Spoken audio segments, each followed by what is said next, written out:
Your local writers group is crap. Stop burning off your free time in the presence of introverted do-nothings. Instead, join the Gosslings Writers Group live stream and podcast. The Gosslings, a digital gang for writers. Writers who actually write stuff, who use typewriters. Writers who name their pit bulls Hemingway. Writers who write all the people who've ever offended them into their stories, then murder the shit out of them. The Gosslings.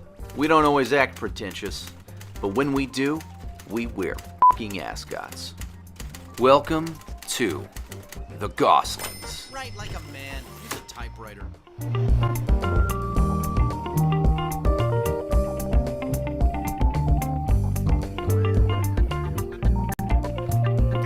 Greetings, everyone. Greetings, Take up the broken sword of your father. and strike down the darkness. Cheers. Cheers. It's delicious.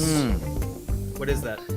You know what? It's Bullet. It's regular old Bullet. Standard issue bullet. But I've been decanting it in our skull decanter. He's been letting it simmer. Yeah. So Well, hey it's everyone. good. I'm Jonathan, I'm Nick. and we are the Goslings, and we are extremely excited today to have the return of the King. Man. Yes, I mean, absolutely. we have been extremely blessed to get none other than the man himself, the author Yes. of the Genesis 6 conspiracy, Yep. Gary Wayne. Yeah. Give it up, everybody. Everybody, ladies and The gentlemen, the master. incomparable, the master, Gary Gary Wayne. Wayne. Hello, sir. How are you? Doing very well, and I'm so happy to be back with you. I'm not sure I can live up to the intro. I will humble myself and do my best, but It's becoming a good theme, to be back with you. You live up to the intro. We're trying to come up with an intro that is suitable, and We I think do, we yeah. fall short every time. Yeah, we struggle to find an intro that, we're kind of like Wayne and Garth in a lot of ways. You know, It's a real treat to have you. Last time we covered just a whole range of stuff in your ran the book, gamut. and this time we still have a whole range of stuff. We're We got a gonna do little it more again. time with you this time too, which we Yeah. really appreciate. Yep. And we might actually drill down a little deeper on a couple of things. Yeah. But first, about the book Genesis 6 Conspiracy. Actually, Jonathan had a great opening question. Oh yeah. About the book. So, for people like me and Nick, we're already pretty deep down the rabbit hole. We're already, super fans of your work, and we get it. We're there. One thing that I have run into with trying to tell people about the Genesis 6 conspiracy is they don't seem to really grasp why it's important, even from a Christian perspective. I sometimes think that, people disregard it out of condescension because it seems a little fairy tale-ish to them. Yep. Nick seems to err more on the side that I think they're a little afraid. For you, Gary, why should Christians care about the Genesis 6 conspiracy? Mm-hmm. Well, yeah, I think it's a very, very good question, and I think I would start with maybe a little bit further downstream on the answer and kind of work back. And so Okay. there's two things that ministers, priests, churches don't tend to teach, and don't teach a lot about. If they do, for the most part, that's prehistory and prophecy. And so they're not preparing people for the end time. So if we are in the end time, and I think we are in the fig tree generation, Yes. I'm not predicting any dates, but I think we're in that fig tree generation. We don't know how long that generation is. Could be 70 years. It could be 120 years. Could be a generation as described as 40 years. And then you need to be able to pick the start date. So, and I think Jerusalem may very well be that fig tree sign that starts it. So, but even if we weren't, and even if you weren't sure, but you always want to be watching as Jesus instructed us, Yeah. then you have to be able to teach prophecy. The difficulty with teaching prophecy is it is as extraordinary, supernatural as is the Genesis 6, 1 through 4 aspect. And what's even more interesting fascinating for me is that if you want to understand prophecy in its fullest extent, you have to understand prehistory. Yes. Because so much of the allegory, so much of the context Yeah. is there. So if you want to understand who Babylon is, you want to understand who these beings are that are coming out of the abyss in Revelation 9, you have to be able to understand what happened there so you can understand who the beast kingdoms are. Yeah. And so in the churches, they're not teaching this because they're not taught this in seminary schools, either in Catholicism or Protestantism. They're not, and they're told not to teach it. So I'll actually get lots of ministers coming to me and asking for information. And I always, give it back so that they've got it in the biblical matchups, right? I can give them the other context because they're just not taught that. And it's quite an eye opener, unfortunately, because they've not been prepared to lead the flock. Yeah. And they're not leading the flock. So if we're in one of the birth pangs today, as in the pandemic, which is one of the 4 birth pangs, which you have to understand what that means and how it fits into the end time, we ought not to be surprised then that we've had no leadership from any of the churches, for the most part, all around the world. You have some exceptional ministers and priests here and there, but that's the exception. So we ought not to be surprised at that. So if you want to learn about what affects the world today, you have to learn about prehistory and history. If you want to know how our organizational structures came about, why they're doing what they're doing, what the political agendas are, you have to learn about where that came from and what their agenda is. And that began for me with trying to figure out, how do these darn giants in Genesis 6, 1 through 4 fit into prophecy, and what the heck are they doing in the book anyways? Why are they in there in the first place? Well, it sounds like so much of somebody's understanding of prehistory hinges on Genesis 6.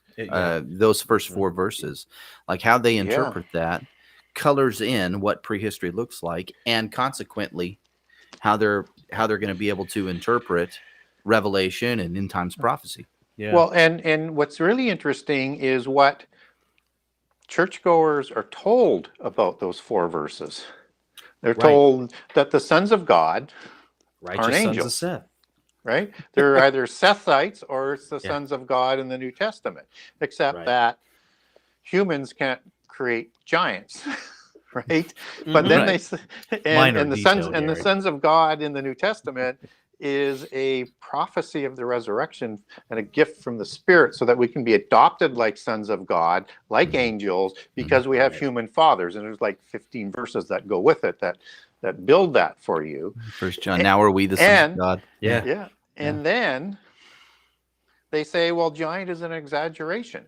Well, you know what? It probably should have been in Genesis 6:4 translated as Nephilim to be accurate, but the understanding of that word was giant.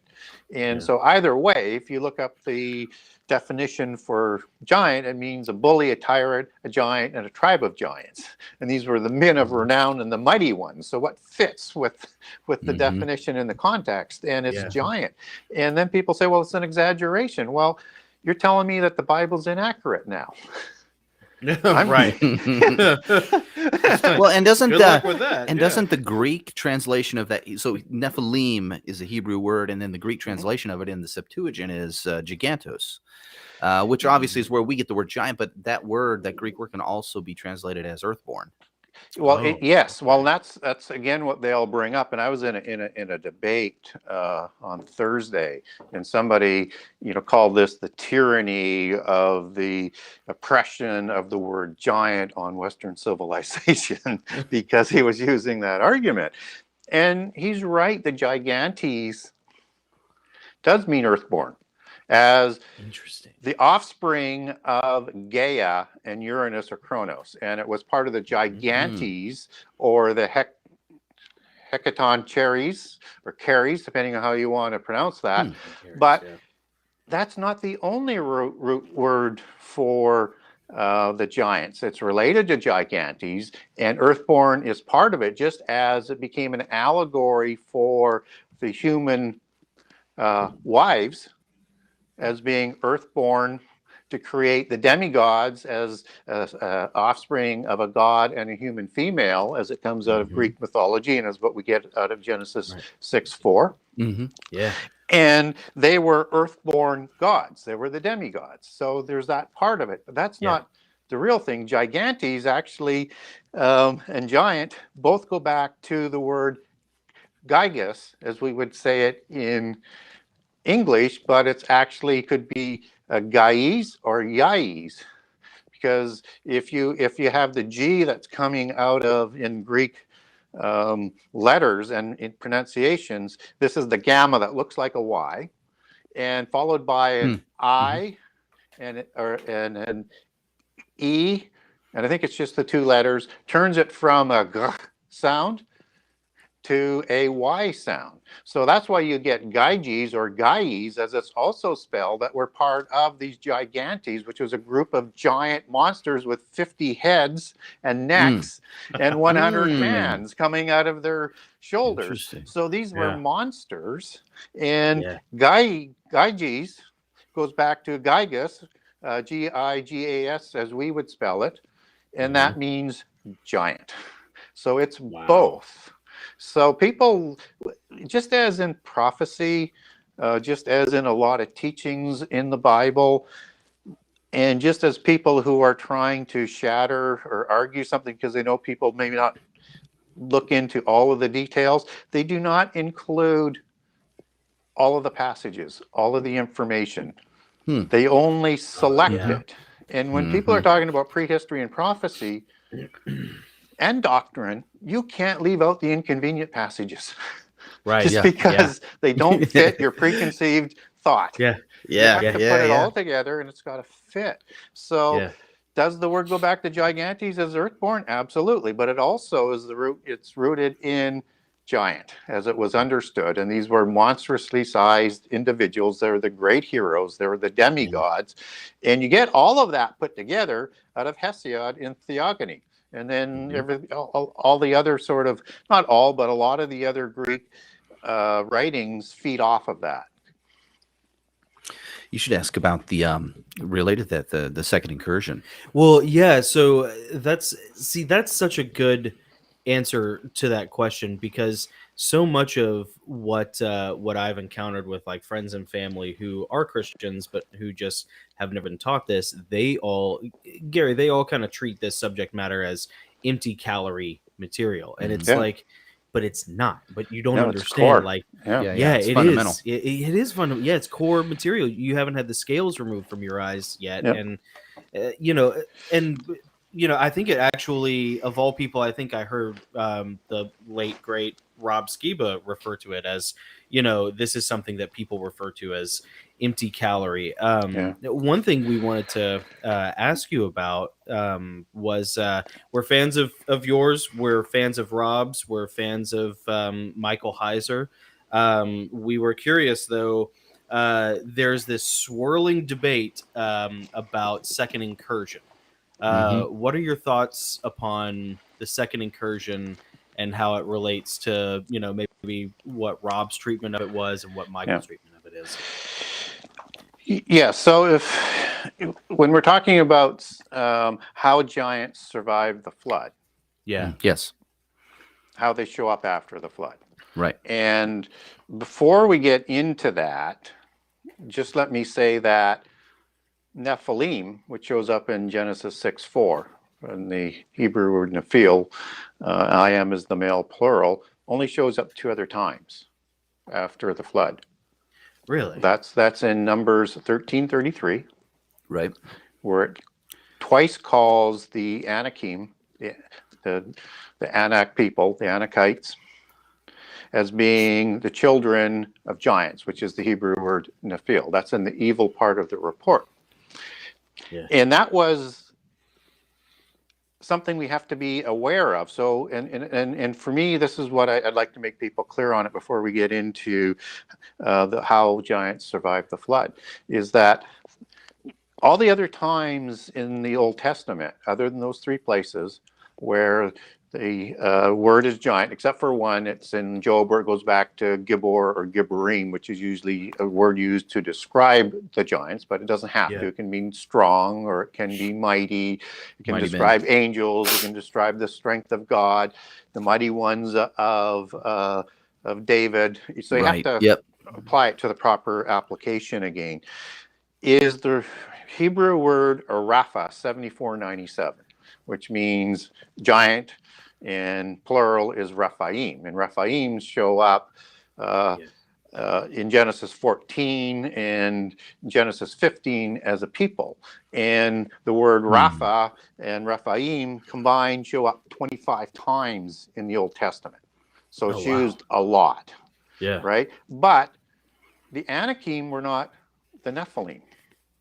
The Anakim, as in Deuteronomy 2, is describing them as giants, which goes back to the Hebrew word Rapha and Rephaim, just as all the other, the Avim in there, the Horim, the Emim, they're all Rephaim. They're all branches of the Rephaim. And the patriarch for the Anakim in Joshua is Arba. And Arba is not in the Table of Nations. Oh, that's because only names of people who are of the offspring of Noah are in the Table of Nations that give you the 70. So then you get 9 patriarchs in the Canaanites. You get named 3 of them, which are Canaan, Heth, and Sidon. The rest are patriarchless. So I think that the patriarchs are Rephaim. They created human hybrids. These are the taller people that are recorded in Deuteronomy 1 and Numbers 13 that are amongst the Anak kings in Numbers 13:33 and described in Deuteronomy 1 where all the accurate details are confirmed. Yeah. And so you got 2 separate peoples, and those peoples were including like the Amalekites and the Amorites and the Canaanites and a few other tribes. These are the taller ones. These are from the patriarchless tribes. And the Canaanites would have had their daughters marry in. And I'm going to cover this in detail in my book that's going to come out next year. But anyways, I'm going down too many rabbit holes here for you. So these, that's okay. So these were not the Anak were not the children of the Nephilim. They were actually described as what was being seen by the scouts as 3 Anakim kings, which were Sheshai, Ahiman, and Talmai, who were the sons of the Anakim.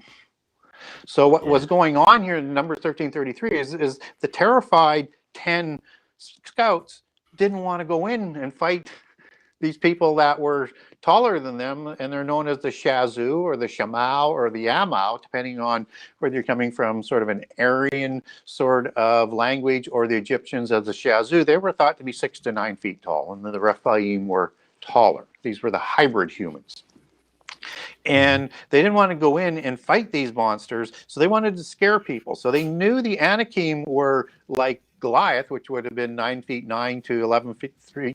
12 feet tall, depending on the cubit, or Og, let's put him at 12 to 14 feet based on his bed size, as opposed to the hybrids, which were taller, as described in Deuteronomy 1, as opposed to just stronger and mightier. You actually get the word taller as larger in Deuteronomy 1, which confirms the details. But these 3 were the sons of Anak. Yeah. Right. So they embellished it to Nephilim to scare the people. But what it did do was it resonated with the people because they were aware of. It was a cultural reference point for them. Yeah. Who the Nephilim were. Okay. Yeah. And that we get from that the Nephilim were larger than the Rephaim because they were like grasshoppers. Embellished. As tall as cedar trees. Yeah. And the cedar trees, which is an embellishment because it's talking about the Amorites, which would have been, 40 to 100 feet tall. But that's a simile. That was just referencing to the giant trees of the forest, which were the cedar trees that were used in all the buildings around the ancient world. So they were making a reference that they knew the connotation that the Israelites would take from that, because they were aware of the antediluvian giants, which were bigger. Right. Yeah. Right. So you get a confirmation of the veracity of Genesis Yeah. 6:4, even though it's used in an evil report or a bad report or an inaccurate report, depending on how you want to phrase it. So if we understand that, what we do know is giants show up after the flood. Right. So then the question is how do they? I know it was a long ways to get there. Okay. Hopefully it was an interesting tourist route, but we got there. Well, I had never thought of any of that before. That's awesome information. Yeah. But please continue. Yeah. I put it into 3 buckets of possibilities, because we're not told how. We're told only in Genesis 6:1-4 that when the sons of God went to the daughters of men, and they did so again afterwards. We're not told when afterwards. And it probably means again after wherever they did the creation of the giants, because we only know the oath was sworn on Mount Hermon. We're not told where they actually created them. Yeah. The sons of God's oath on Mount Hermon. So there could have been other incursions by more than the 200 as Enoch numbers them afterwards before the flood. But it could also mean, again, after the flood. And what's really interesting about that is that you have parent gods in polytheism and you have offspring gods. And so if we're talking about parent god, in Greek mythology would be like Kronos and Gaia, and offspring gods are Zeus. Yeah. Now, the offspring gods are around both before and after the flood. The parent gods aren't. So you go over to the Canaanite pantheon, you get the same thing with El, who's the father of Baal, and the Baalim, who's reigning from Mount Hermon. So El's gone, but Baal's still there. What sort of tells me is from an interesting standpoint, which will start to fit when we look into 3 buckets. Okay, so just keep that for a frame of mind. So the 3 buckets are, my least favorite one was, and we have to be open to all, because we're not exactly told how. We're only shown that they do. So we don't want to just write everything off just because I have a favorite of 3 in the groupings. Is somehow on the ark. And that is either like in Jewish and Gnosticism mythology, you have Og or Tubal-Cain being a stowaway, or other giants being a stowaway on the ark, right? Or on another ark, like in the Epic of Gilgamesh with Pishtin, and you get all sorts of mythologies about that. Somehow on the ark also would include some of the wives being giants. Right, that's the one I don't having that DNA. Yeah, I've heard that. And also in Gnosticism, all of them were giants, or just the sons were giants. I mean, there's lots of different versions in terms of how they sort of get there. The DNA item one is interesting, but I struggle with the aspect of holding the DNA from the giants if God was preserving the purity of the stock. I have a better understanding on the DNA that he would have had included within the wives, because we don't get the genealogy of the wives, DNA that would include the other races, so that you would have now why you have 4 races showing up again after the flood. That would make more sense to me. I'm not sure how you can get both of that to mix in, but having said that, we don't know, so that's a possibility. But that's my least favorite. And then people will say that, well, that's because the DNA came out in the Canaanites. But then you've got all this interesting conflicts with the hybrids and the patriarchless tribes that, that when you take that back to Hebrew, when it says the families of Canaan, it can mean families, but it can also mean a different kind, a different species. All right. Yeah. So now you're really getting into the language doesn't pinpoint it. It leaves it open. Yeah. So it makes more sense to me that they would take their names from Rephaim names, just as Arba was the father of the Anak. There'd be sort of an etymological link there, and there is a lot of that. And I go through that in my book, and I didn't deal with that in the first book because it was long enough as it is, but I wasn't sure people were kind of ready for some of this stuff. So anyways, that's a possibility. The next bucket is, again, somehow fallen angels have them survive, whether or not they provide them another ark, whether or not it's on top of a mountain where they protect them, whether they take them off the earth or in the earth, somehow Right. they help them. Yeah. Just as if we have beings that were saved from the Nakash, or let's say the little people, or some of the other things in sort of the mix of the genre of shelter. of different types of beings, that they could have saved them as well. That's a possibility. In the Epic of Gilgamesh, and we get ark stories all around the world, and in the Epic of Gilgamesh, you have Gilgamesh, who is created after the flood, along with Enkidu, and Gilgamesh is like 6th generation. So and he's the son of Lugalbanda. So we get his genealogy. So he's not from before the flood. There may have been a giant named Gilgamesh before the flood, but this is clearly a different one.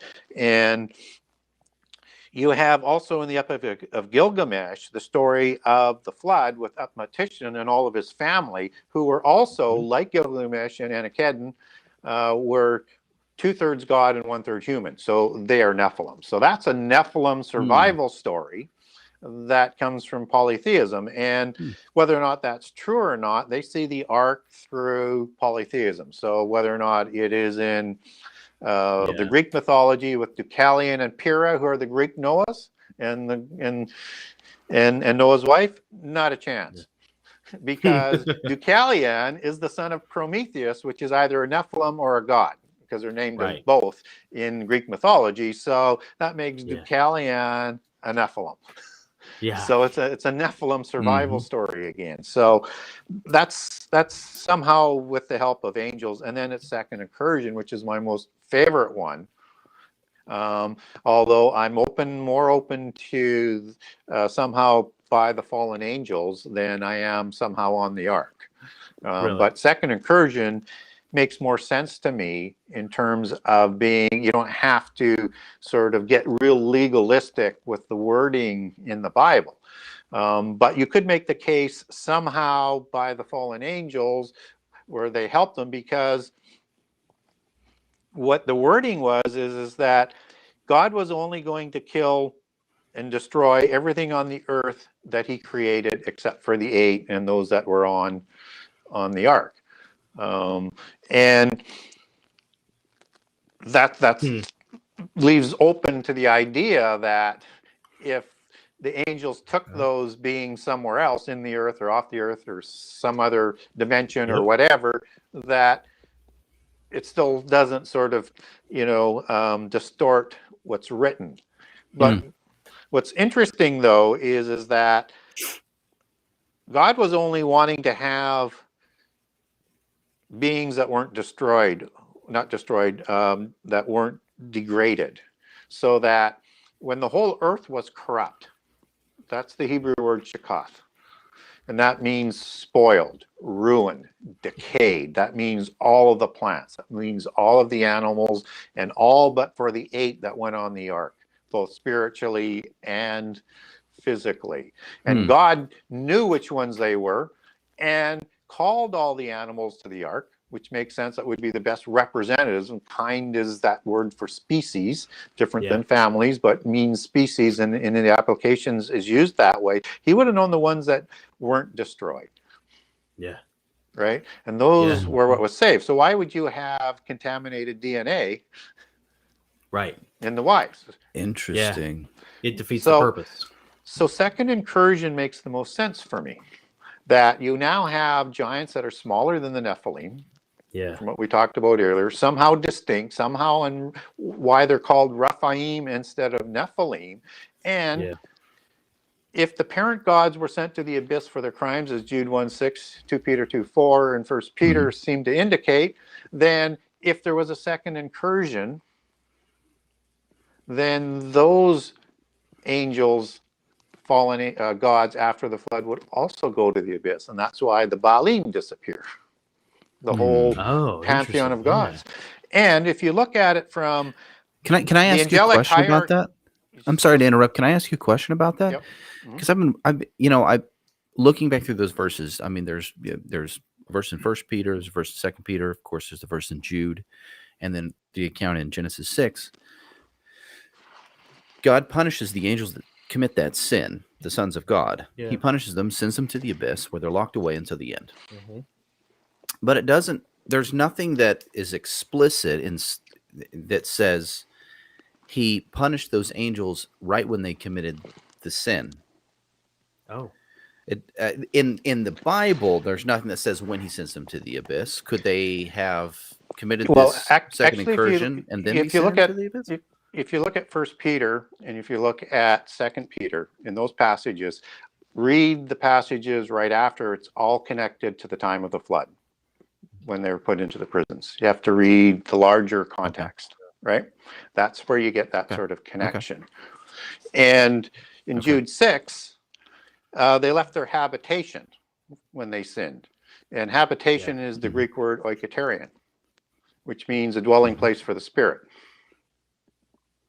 And so you only get oiketerion twice in the New Testament, once in Jude 1:6 for habitation, and in 2 Corinthians 5:2 for the house, which is oiketerion, that's in heaven. It's a dwelling place for the spirit, just as Jesus promised us God has many mansions for us in heaven. So at that, before the resurrections happen, you have a dwelling place for the spirit, and you have a dwelling place on earth for a spirit as well. And that's part of what we're made up of, which is the body, the soul, and the spirit. And the spirit comes from heaven that only God and Jesus can separate. And so that body and that soul is the oiketerion, the dwelling place for the spirit in the physical world. Not that angels have to have a physical oiketerion. They can be a spiritual presence, an opalescent presence, but to physically interact in the world, they need to create a body so that they can talk, drink, whatever.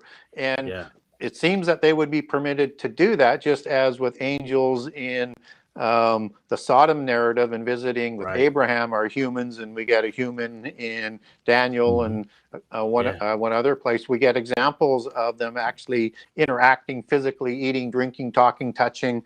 So they have the ability to do that. That is not illegal. But to violate the laws of creation and to have sex to create a counterfeit spirit and an immortal spirit in the physical world in a physical body broke the laws of creation. And all life comes from the Spirit of God at God's command, which is the Holy Spirit. And that's the sin that you can't commit, because nothing can save you, as what we're told in Matthew. And so we get those sort of connections in there, but you got to dig a little bit deeper and connect all of the passages that are connected. And so when you have the parent gods leaving, if you understand that the hierarchy amongst the angels is understood as a hierarchy when you have the word host, which is used in association with stars and angels and the sons of God. Saba is the Hebrew word for host, and that means an army of angels. The angelic host. Yes, and within an army you have a hierarchy. And so when the parent gods left, the offspring gods stepped up and took over. And all around the world, you get these parent gods dying in polytheism, which they're immortal, they can't die. And that these offspring gods overthrow them and then they take over. They didn't overthrow them, they just didn't create the giants before the flood. They created them after the flood, is I guess where I'm going with that. But these angels that kind of stepped into that, the parent angels had been punished, and then the flood comes along, and then after the flood there are still angels. But are these fallen angels specifically that step into that role, or are they not yet fallen? Yes, they are fallen angels because they're the offspring gods, right? Whether or not they were physically made from two angels before, or that's just the allegory of sort of the rank and sort of the mythology that sort of gets written into it, because everything in polytheism is allegorical. You have to dig deeper to get to the true meaning, right? And they give you the fairy tale story up the top, but you have to be an adept to understand everything sort of underneath. So when you have the angels that go to the abyss, not all the angels went to the abyss. Satan didn't go to the abyss. True. And Yeah. only the ones that were probably created, the crimes against humanity and the earth and against the Holy Spirit, they went to the abyss. And we get an example of that even with the demonic spirits, which I think are the Nephilim, because you have these spirits permitted to go to sleep, and they aren't permitted to go to heaven because they're a counterfeit spirit. And I got to have a document on this, just as I do for second incursion for people, and the one on the Oikotarian as well. So if people want that, just get a hold of me. I'll send you those documents. Yeah. But yet we get in Ezekiel 32 with these spirits that are talking to Pharaoh. And this is also a prophecy. It's one of those prophecies that I call the dual prophecy, that has important information in prehistory that you need to understand what's going on at the time of the prophet and in the end time. And it's a prophecy for the life of that prophet or shortly thereafter, and for the end time, with implications and sort of a repeat sort of mechanism. You got these spirits that are talking to the Pharaoh, and they're in the cells along the sides of the abyss, separate prisons than the abyss. And they're called the terrible ones, who did terrible things on earth.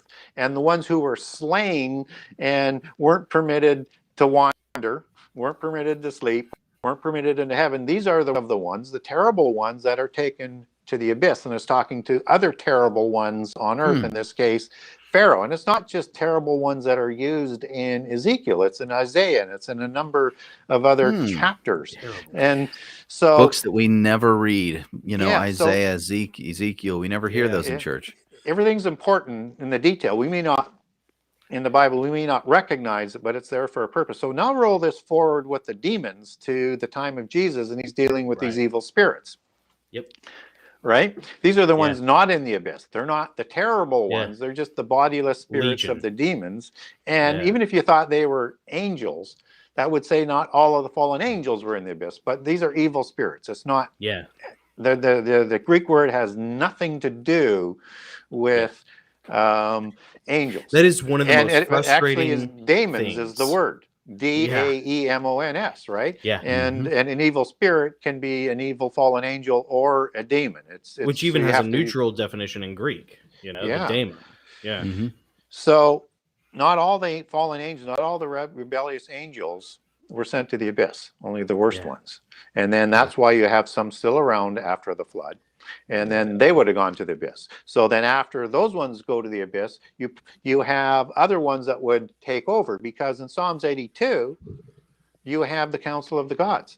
That is not the same word for congregation that's used in Isaiah 14:12 that God is. It's a different counterfeit council that's overseen by Satan, who wants to be like God, right? Interesting. And oversee his. And they rule over the 70 nations that are talked about in Deuteronomy 32. The 70 nations that were counted as the number of sons born to Israel or Jacob in Egypt. The same number of the 70 sons born to Adam before the flood, and the 70 patriarchs that we talked about that are missing 9 in the Canaanite families in Genesis 10 and 1 Chronicles 1. So that's sort of how you kind of knit that all together. It blows my mind how well he has all this mapped out. I know. Gary, do you see all the verses in front of you, like Tom Cruise in Minority Report, with just the all the different, like I picture Gary's mind just being like rummaging through, just flicking through all these different holographic 3-dimensional and you have to be very impressive. Well, it's not quite like that, but I do think in pictures, and I don't have a photographic memory, but I think that way. And so you can't get too many of those things floating around, because then you're just going to be gibberish. So you have to kind of try and organize that. And well, that is the beauty. One of the beautiful things about the Bible and studying the Bible for so long that I am just now gaining an appreciation of is, once it's sort of like that philosophical thing of, once you understand the way you see it in all things, like it all sort of starts to not mesh or not blend together, but it starts to, you understand the fabric. And how it's all interwoven and so tightly knit together. And so if you didn't know some of this, you won't know what is coming out of the abyss. Right. Yeah. You won't know who and these, you won't be prepared. you won't be prepared. You won't know who these beings are Yeah. that are going to be Yeah. present, and we're going to be told all sorts of crazy things of who they are. Yeah. As we're moving to world government and moving to a point where we're rebelling from God and having a day of destiny where they can actually try and fight for their freedom from Right. God again, and You know, have it's- humans go along for the ride. You won't be ready for any of that. Well, and no one's ready for it. Like, I'll real quick, funny little anecdote. I worked in a corporate office for about a year and a half, and it was right before COVID really hit. And you know, there was some alien stuff that was coming out. You know, the Navy was releasing like some Possible disclosure. disclosure. Right. Yeah. You know, there was all that stuff going on. And I used to, I mean, I believe it, but I used to say in the office all the time that like aliens are just demons, like, or they're just fallen, like whatever they are. They're not extraterrestrial. They're not what we are told they are. There is this, and we would do a lot of, you know, huddles and like inter-office meetings, and you could quote something from a book or whatever. Very Office Space. All yeah. it's all TPS reports, right? And so like, but they would say all the time, like, you could quote anything from any religious or philosophical text, but the second you mention Jesus, you are it's Cancel culture. Yep. yeah, It's dude, cancel everybody culture. gets uptight, you Yeah. know, and it's almost like there is this. People will not be prepared for it, but there is this Luciferian kingdom where anything goes except that one person, and it's almost like, well, that's how you know, where there's smoke, there's fire, you know. Well, just think of how people will react when they come out with false evidence saying Jesus didn't die on the cross. Oh, right. You Right. know, I think one of the biggest problems we're going to have in the next 50 years is theosophy, Christ consciousness. You know, there is this new age bastardization of Christianity, you know, that really teaches like, oh, well, we can all be Christ, and we're all, you know, and you can manifest Christianity or Jesus inside it, you know, and it's all just, it's all new age hogwash. Well, there will be something to that in terms of the antichrists. Yeah. Because they believe in the antichrists that are coming as being incarnated. Right. Which is something completely different than how the word becomes flesh. Yeah. Where you have the oikotarian created for the word spirit to come into the world to interact physically and then to atone for the crimes of the world as the creator of the world at God's behest, at his command.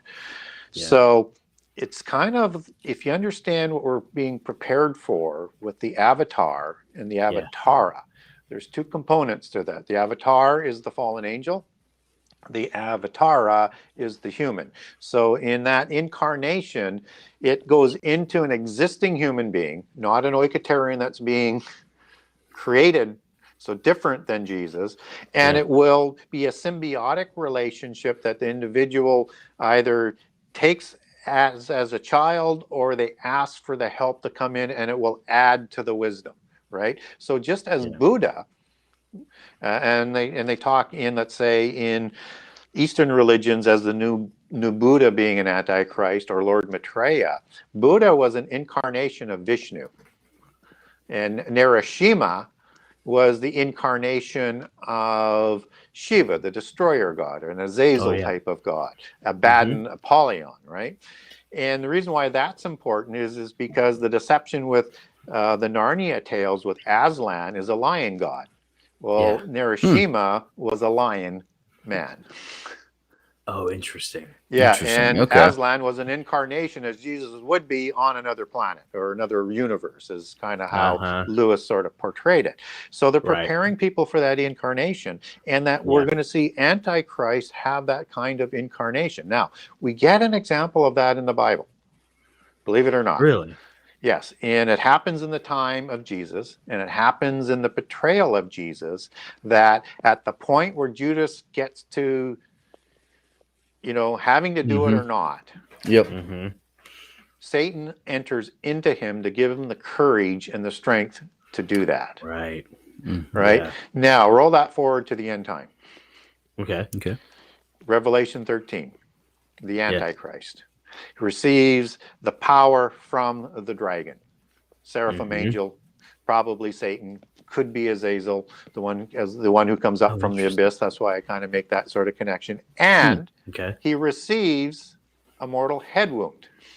Right. So he's going to he's also going to fake the resurrection, because everything that Antichrist has to do and all things that the fallen angels do is counterfeit everything about God and the Word of God. Yeah, it's like Spirit, Bizarro right? Jesus. Yeah.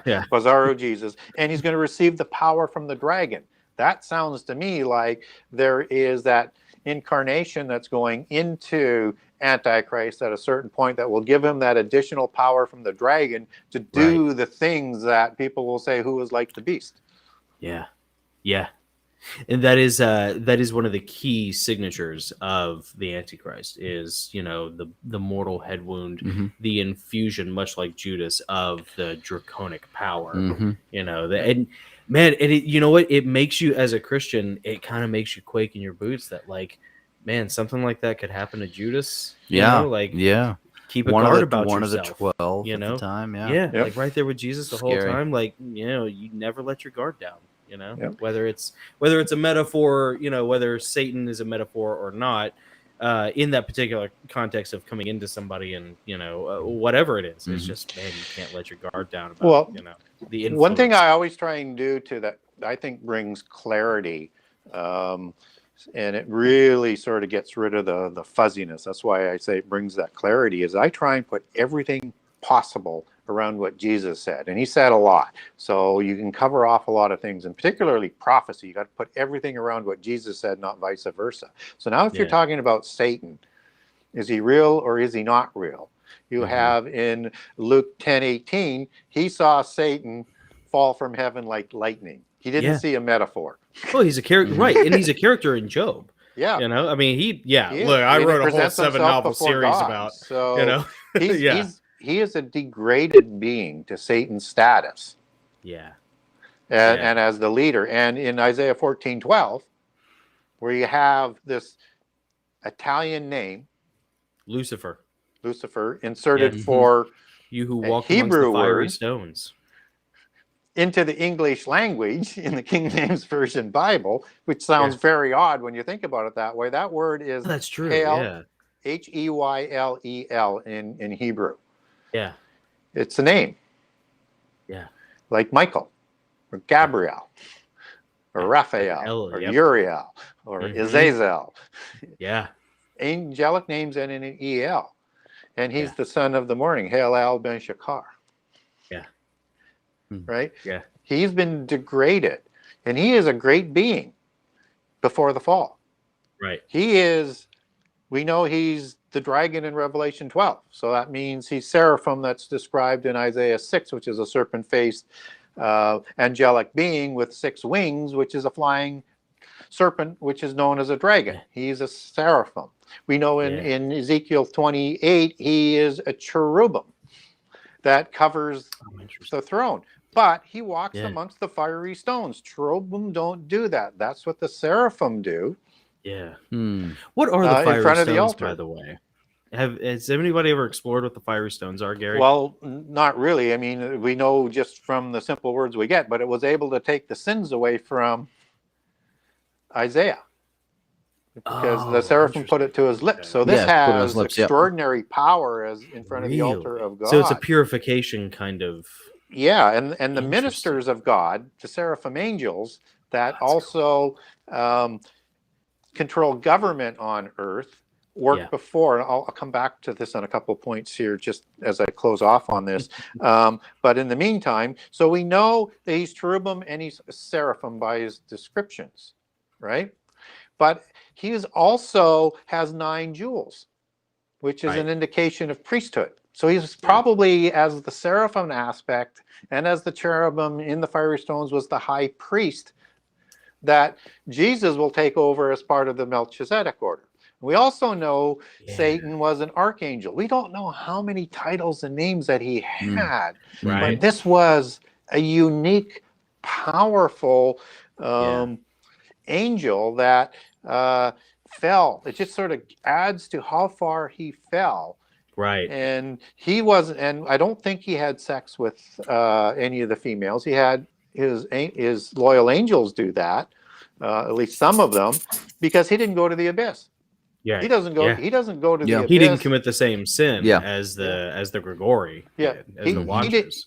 doesn't go to the abyss until the end of the last 7 years after Armageddon. Right.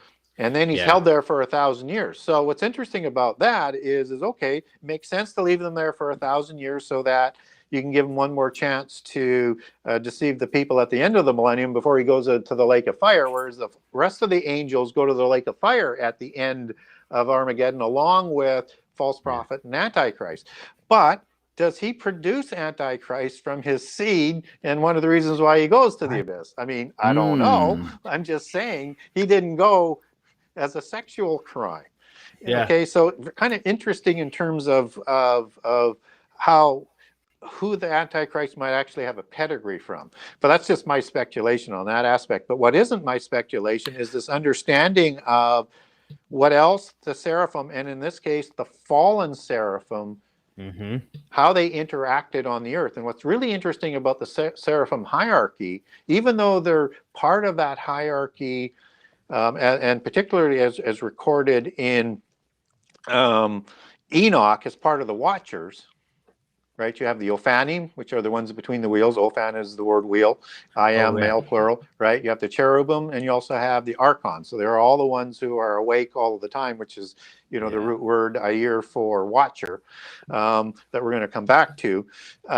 You have the seraphim who are in charge of not only the religion on the earth, which and the government, which is why you have all that serpent imagery. These are the sons of God who procreate with the human females in Genesis 6, is why you have the kings looking like serpents early on and called serpents. And even down the road, Google Akhenaten, you'll see those serpentine features on his face, and that's watered down 1,000 years after the flood or so. But where I'm going with this is that we get an example of the seraphim as the ones who pertain to government in Daniel 4, and you get the term watcher used 4 times, which is the Hebrew word ayir for watcher. And it's about who's ruling and who God permits to rule, and they're the ones in control of that government aspect, just as watchers are the ones controlling, and I don't care where you look, whether it's Enoch or anywhere outside the book in terms of all the gory details of the antediluvian epoch, they control the religion and the government all around the world. Principalities and powers. Yeah, and what's really interesting is about that contracted word Sair, because it comes from Ayir as a watcher. And then Sair is the Hebrew word for satyr. And it's sort of a compound word for, and these are devil goat gods, right? These are, like Pan. These are like Cern, Cernunnos, Bacchus. They exist in the wilderness. Did you say Lilith. Azazel. Yeah, I did say, sir. That's part of the Etruscan pantheon. Cernunnos is the same type of god in the Druidic there's a reason why pantheon. it's called Cern. Is that why they named the of course, particle Shiva. collider? Yeah. And Shiva. Wow. And so Azazel is depicted as a degraded seraphim fallen angel. Yeah. As a satyr, a devil goat god. And I think what is being demonstrated is that's how fallen angels who didn't go to the abyss were degraded to afterwards. There's definitely a connection between the watchers and the seraphim and the satyr. And Ayir is watcher, and you get a lot of words that come from S words like Saba and Sab that mean hairy, just as the satyrs were also very hairy. Oh, interesting. Yeah. And the other interesting name that comes along with Sair or satyr is the name Seir, S-E-I-R, both the mountain and the Horim chief, which is a Rephaim that's described in Deuteronomy 2. In Genesis 36, that is Seir, who is leading the Horim in Edom, whom Eliphaz, who's son of Esau, is going to marry Timnah, a Horim female, to create the hybrid branch of Amalekites. which are different than the Amalekim that are in Genesis 14, because that Right. predates Genesis 36. The Amalekim were another aspect of the Rephaim, or a different kind of giant, and they're listed with the giant nations that the Mesopotamian Alliance, who are all giant kings as well, covering that off in my next book as well, Right. are Gilgamesh. warring with the giants in the covenant land. Yeah. I have a question for you about kind of going back to Daniel and some of the prophecies and the, global government, also global religion. What's interesting is that in one of your chapters in your book, when you're talking about the new Nimrod, one of the things I want to ask is, I want to explore the connection between Nimrod in the Bible and the Antichrist.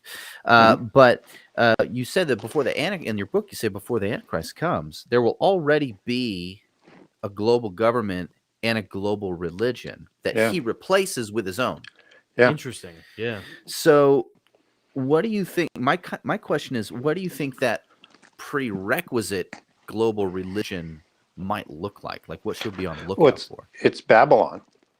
So what happens in Revelation 17, the 10 kings hand their power over for 1 hour to the Antichrist, and they destroy Babylon. And Babylon is a city, it's said 9 times, which is Revelation 14, 17, and 18, 9 times as a city. So we know it's a city.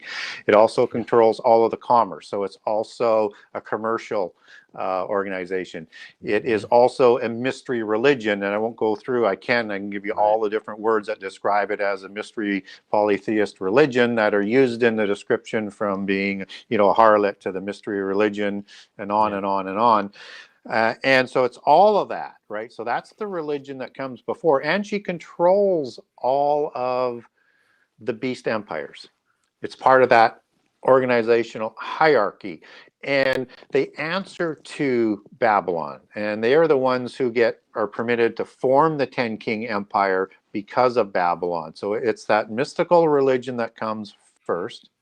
Antichrist will destroy this city and place in Revelation 17, and in Daniel 11 will replace it with a god to worship that none of people's fathers have worshipped before. And this is the religion of Antichrist and the dragon, as Revelation 13 talks about. And that happens at the midpoint after the abomination, after he takes the crown. So that's how I sort of come about that sort of quickly in terms of who that religion is. And that's why when we talk about Babylon, that root word, whether it comes through the Greek, which connects then back to the Hebrew Babel, is the root word for that. And that's why we need to understand prehistory, because it's the religion that Nimrod is re-establishing within 100 years after the flood as an Antichrist archetypical figure, reign over all of the Adamites at that time. And he re-implements this religion, which is that Enochian mysticism from before the flood. And I know this is Masonic history, but how they say this comes about is that Hermes finds the 36,525 books of Enoch, the evil son of Cain, and the mystical Enochian religion that he starts before the flood. I won't go through all of that history, but he takes that knowledge and that religion knowledge back to Hermes, and that knowledge is used to start building the city, building the tower, and they implement this mystery religion. And so all of the religions that are part of the beast empires rolling forward are the daughters of Babylon, right? And that's where that imagery comes back in. So this is that same religion that was part of that organizational structure, whether it was in Egypt, which is a beast empire, one of the 7, and there's 2 allegories. Daniel 8 is accurate as well. It's just adding more information and coming from that zeroes in more on Antichrist and the 7 empires that you can get out of there with Alexander, the 4 states that are provided afterwards, and then Rome, and then revived Rome, right? It's both, they're both the 7 from the beast empires and Daniel 8 are accurate. It just provides you more information. And so you have Egypt is the womb for Israel. It's one of the beast empires. You have Babel or Assyria, probably Assyria, but it's rooted in the Babel imagery. And Assyria is the one that brings about the apocalypse and takes the northern tribes into exile, who won't resurface again until the end time. And you have Babylon, which takes Judah into exile. You have Persia, which frees them, the Persian, the Medes. Then you have the Greeks invading Israel again, and you have the Romans invading and then doing the next diaspora. All of the beast religions, or all the beast empires that are listed in prophecy as how they interact with Israel and Judah. And you have to have Judah, the southern kingdom, back in the land of the covenant, controlling Jerusalem for that 10-king empire to come around, because that's a beast empire that is going to interact with Judah, and they're going to permit them to do with the covenant in Daniel 9:27, the sacrifice on a wing overspreading an extremity of the temple, depending on which translation that you're reading, that's talked about in the book of Daniel, for the first 3.5 years till the abomination. And then the Antichrist comes to power at the midpoint, sets up his own new religion, and he's the 8th king beast empire, and he's a beast as well. And of course, when we're talking about beasts, you have the beast religion, you have the beast organization, you have the beast empires, and you have the beast Antichrist. And you have to understand all of those work directionally together, but they're nuances of what the beast is. That's interesting. Yeah, because the number 8 too, in biblical numerology, it's the number of completion. Right. It's the number of completion. So he completes something. I have a question about that. So in Daniel, the fourth kingdom in Daniel's vision, you talked about, the Assyrians, the Babylonians, the Assyrians, the Persians, the Greeks. Then there's that, and Romans, so forth. There's that fourth king you mentioned, which is like this coming global government. So in that vision, there's a piece of that statue that's iron mixed with clay. And it's a divided kingdom. My question is, who's the iron and who's the clay? They won't mix, but they are all a part of this kingdom.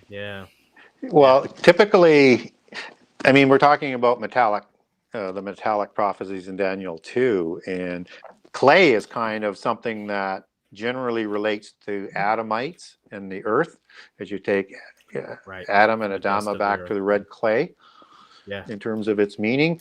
And I think you have two different types of 10 kings that might be going on here. You could have strongmen, and you could have bloodline descendants, or you could have this bloodline descendants that have a lot of human bloodlines intermixed so that they don't die of diseases and stuff. And you could have Rephaim or Nephilim that are back in the end time that are also part. And also maybe why you have 2 legs and 2 feet. You got maybe 5 of each. I'm just sort of speculating on that. But what I can't overlook is the wording in the King James Version Bible as you get to the end. I think it's in verse 30 something in it, but where the seed of these empires will mix their seed with, where the descendants of these empires will mix their seed with human seed. Yeah, we're right back to it, aren't we? Yeah. So there's a different. So there's a relationship here to the Rephaim, whether it's descendants or other ones coming back, and that iron and clay. And so when you look at the antediluvian world, they had the same metallic colors for the ages of the antediluvian world. And the iron was at the end of it when the Nephilim, or the heroes in Greek mythology, had rebelled against the gods and had sort of gone crazy and turned totally evil. It could be a reference to something like that. Because the metals that are used in the metallic empires are the same ones that start with the Golden Age, and then the Silver Age, and then the Bronze Age in their allegory, and then the Iron Age at the end, just before the flood. Wow. Long before any archaeologist quantified any of that. That's one of the beautiful things about the Bible, is how it reaffirms, everything that science figures out, 2,000 years later. So I'm going to ask a question, and then I have to go use a little boys. Yeah, real yeah, quick. go ahead. So I'm actually going to do something. Yeah, yeah. I'm going to give myself Coffee. a surprise. I'm gonna ask you a question, Gary, and then I want you to answer it so that when I can come back, I can listen to this later and actually, I'm going to get take the my whole turn answer. later too. Yeah. Well, we have a good 2 hours. We can't sit here and pop. I want to be able to focus on what Gary's saying. So we'll take turns. It's cool. It's a live stream, so it's no problem. This is such a cool topic about the Antichrist, in as far as like inheriting or replacing a religion, replacing Babylon with his own system. If you had to speculate, which I know is probably not something you prefer to do, but I just kind of want to go out on a limb here. If you had to speculate, Gary, what do you think the religion of Babylon would be that he would replace? And are we seeing any of it now in our present day? Good question. Okay, I'm off to the potty. Go. I would say that if we understand the mystery religion as being the Enochian mysticism, the religion of Nimrod, this is the worship of the pantheon of the fallen gods, but not of the representative that sits above the council, that all answer and report to Satan. Now, if we look at what Daniel might be talking about in this new religion and this new God. So, and let me sort of back up a step. So when they're talking in polytheism about worshiping the sun god or it's Osiris or it is, any of those gods, those are all an allegory for Satan. Okay, so they worship on the surface, and Satan isn't worshipped overtly, or I mean, he isn't worshipped visibly. I mean, but the fallen are. He's just kind of like, but that religion gets to side. So that those who take the mark, Revelation 13, and or who worship Antichrist, and or who worship Satan in those last 3.5 years, will go to the lake of fire with the fallen angels and will burn there in torment forever. As we get that in a couple other passages moving on into Revelation. And if we go back to Daniel again, in Daniel 11, where it's talking about he will introduce a new God that their fathers didn't know. They weren't worshiping Satan as that visible, physical God. They were worshiping the pantheon. I think that gets washed aside, and they are worshiping Antichrist and Satan visibly and understanding them to be God and the Word of God as the counterfeit God and the counterfeit Messiah.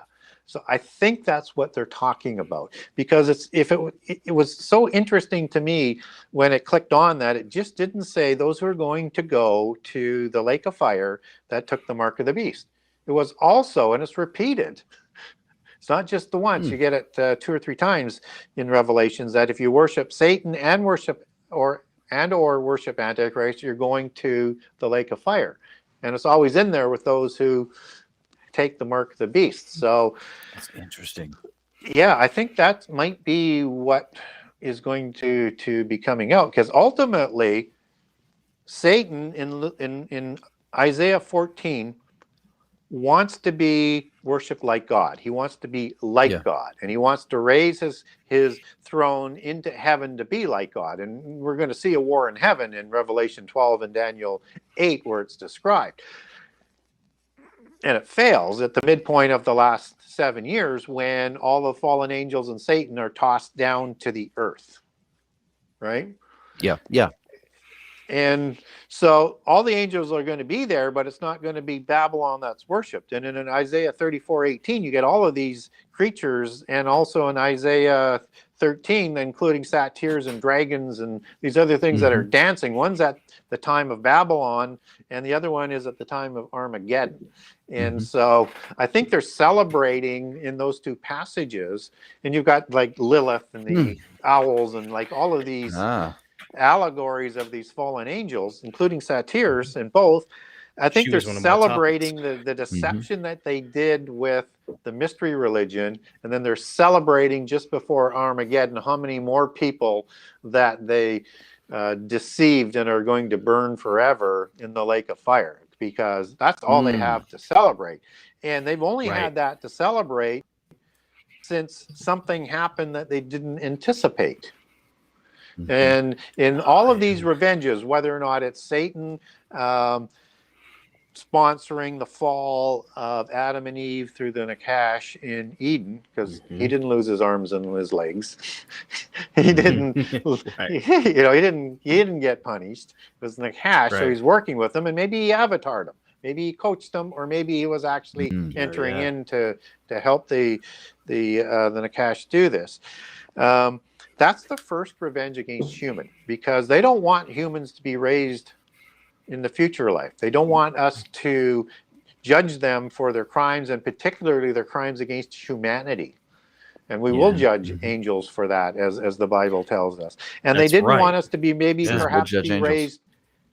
They perhaps didn't want us to be raised higher than angels, because we're going to be adopted as Jesus, as brothers, to be like angels, but raised higher, I think, in that adoption as a brother of Jesus, and that angels will serve those who inherit eternity. So I think when you put that together is they don't want humans to be higher than them, and they've been trying to destroy the Adamites ever since. And that was the first revenge. And the second revenge, as I write in my book, is creating the giants to enslave humankind and prevent them from accomplishing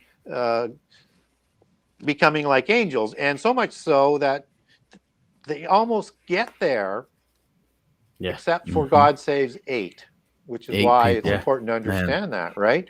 And then you have all these different revenges after it, whether or not it's trying to destroy Israel all the way through, whether or not it's trying to have, because they're trying to prevent the Messiah from coming about. That's the end game, right? Israel, that was that Rob Skiba's thing of like the seed war. Israel is created to present the Messiah.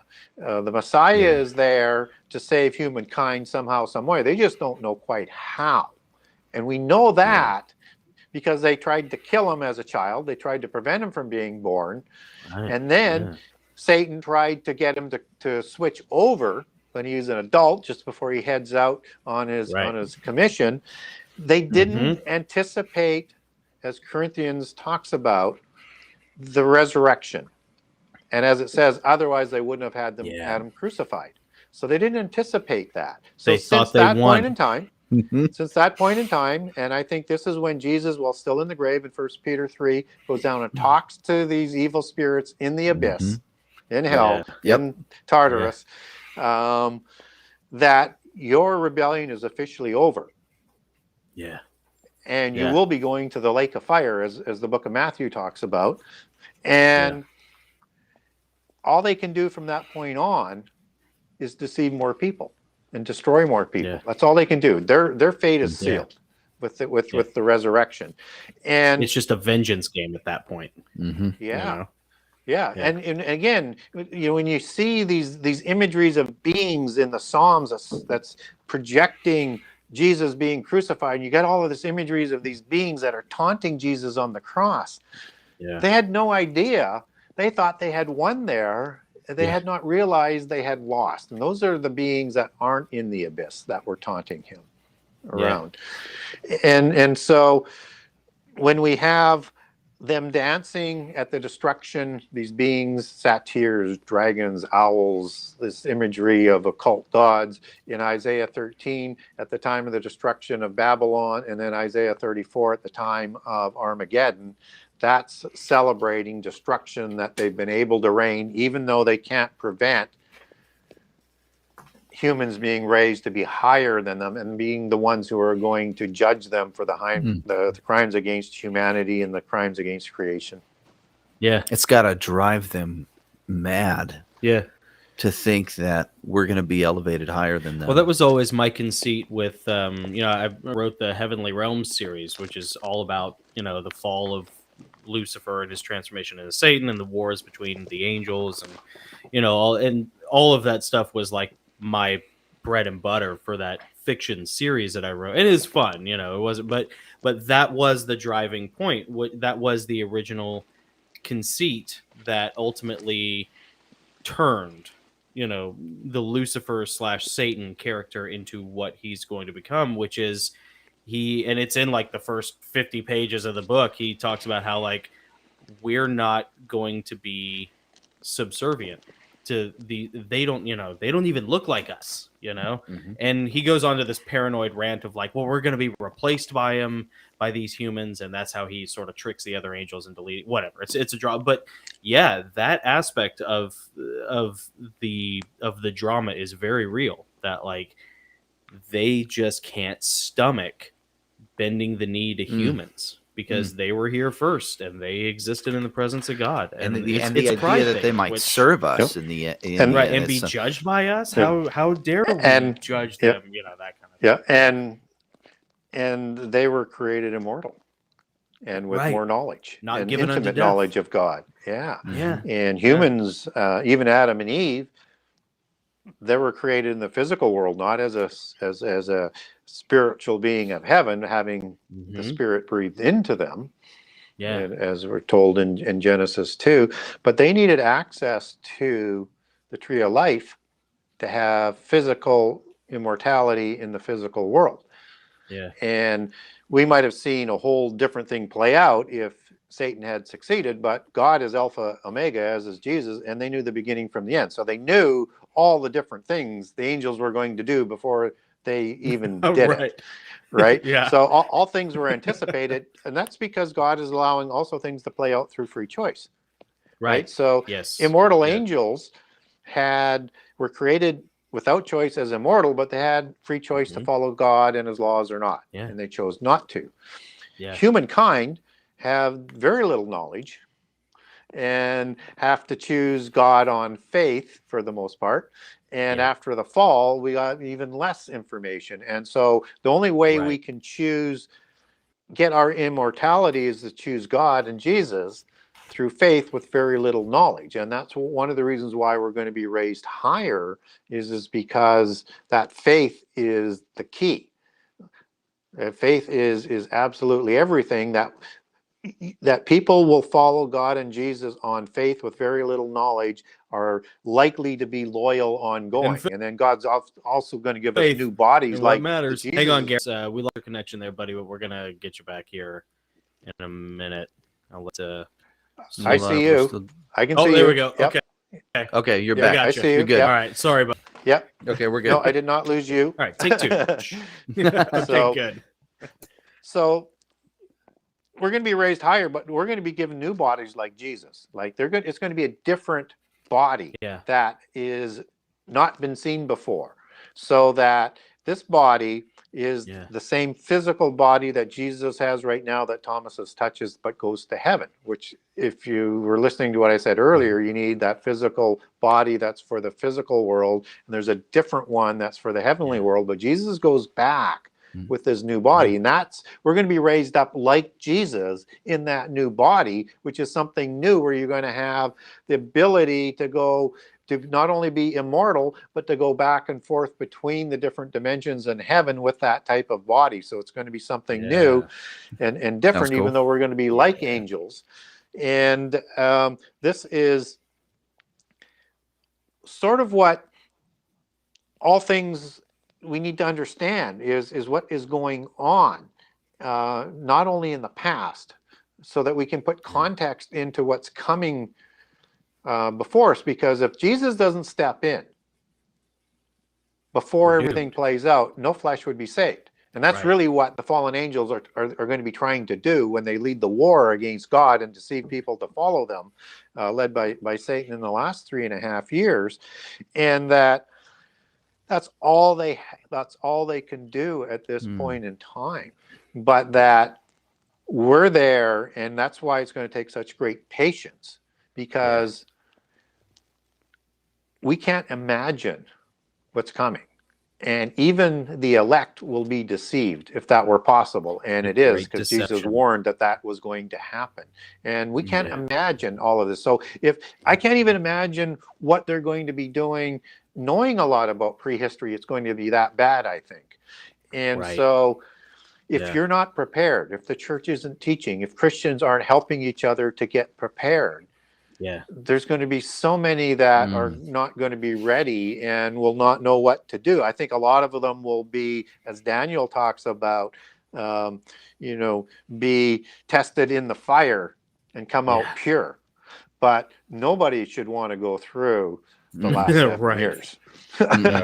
No. Let me ask you this question: how close do you feel that we actually are to that End of days. that fourth kingdom, that global empire? Well, I think we're reasonably close. I think if you look at what the globalists are trying to do, they're trying to bring it about, right? Yeah. But they're trying to bring it about through political measures right now, which is going to be impossible to do. And we're seeing that, and they're struggling with that. They're going to need that Babylon religion, which is going to bring them together. And Babylon sponsors the 7-year covenant that Antichrist is going to be the one who's sort of unknown and is negotiating that, and that sets off that sort of last 7 years. But the question well, before I get back to the question, the three biggest stumbling blocks to the end time are world government, the universal religion, and somehow having the Jewish people do their sacrifices again on a wing of the temple. That just is. So you need the universal religion to make that wing of the temple happen, and that's also. And also, as I've explained, we need that universal religion to bring about the 10-king empire of the end time. And we need the false prophets of Babylon to come along to bring this about. And we also need the de-deification of Jesus to bring this about, to deceive more Christians and to create this universal religion where you have this umbrella-like organization. And we see some of the seeds of that with the World Council of Churches, and particularly with the Abrahamic covenant that's opening next year, where you got the 3 temples in there, and they're going to recognize shared values. And where is this happening? What is this? I haven't heard of this. Abu Dhabi is due to open in April next year. So it came about with the Pope, and I can't remember, El Taib is the Sunni imam, and they're going to have a temple there for the Jewish people. I mean, temple or synagogue for the Jewish people, a church there for the Roman Catholics, and then you're going to have a mosque there. And it's to work together to form a world religion. But that's just the monotheism part. So they have to de-deify Jesus. I would expect there won't be Christian crosses and things like that in the churches, because that's against the Sharia law. So and the UN and the UN in 2020 December passed a law that you can't blasphemy Islam, including biblical teachings or Christian teachings in particular. So we're starting to see sort of that process that comes about. But you're going to need the false prophets to say, and you see this as part of the science aspect, but not in the true magical false prophets of a religion aspect. You're going to see prophets that are going to come out and say, this is what I think, that if the world doesn't convert to the one true religion, then this disaster is going to happen. And they're going to have a set amount, and they're going to get progressively worse, so that they drive everybody together out of fear and convert to the one true religion, which will be this rising Babylon religion. And in Revelation 2:9, you get 10 days of tribulation. So more than the 7 years, the 2 tribulations of the last 7 years, the one for the saints, and then in the last 3.5 years, the one for the entire world that we haven't seen since the beginning. But you'll have an additional 3 days, as the covenant is 1 week a year. You have 10 days, and Revelations and the days and everything, they all match up perfectly with Daniel. I think there's going to be this tribulation with Babylon coming together, and the false prophets and the people turning against the Christians, and great horrific things. So that needs to come together. We're starting to see it, but you need that religion to come together. So where are we? I think from a fig tree and days of Noah prophecy, which is the overarching part of all of the chronology of events that Jesus is predicting that comes before. in a set order, with the middle point being the abomination that Daniel, and he references Daniel in that, at the midpoint when Antichrist makes himself God in the temple, as 2 Thessalonians 2:4 talks about. You have a key component for that last generation that has to be in place, and that is visible Judah, the southern kingdom, back in the land. Right. And then you have Jesus saying after that, and it's got to be like the days of Noah, and that's just not from a perspective of violence and godlessness and not expecting the apocalypse of fire this time as it was in the days of Noah, but all of the days of Noah.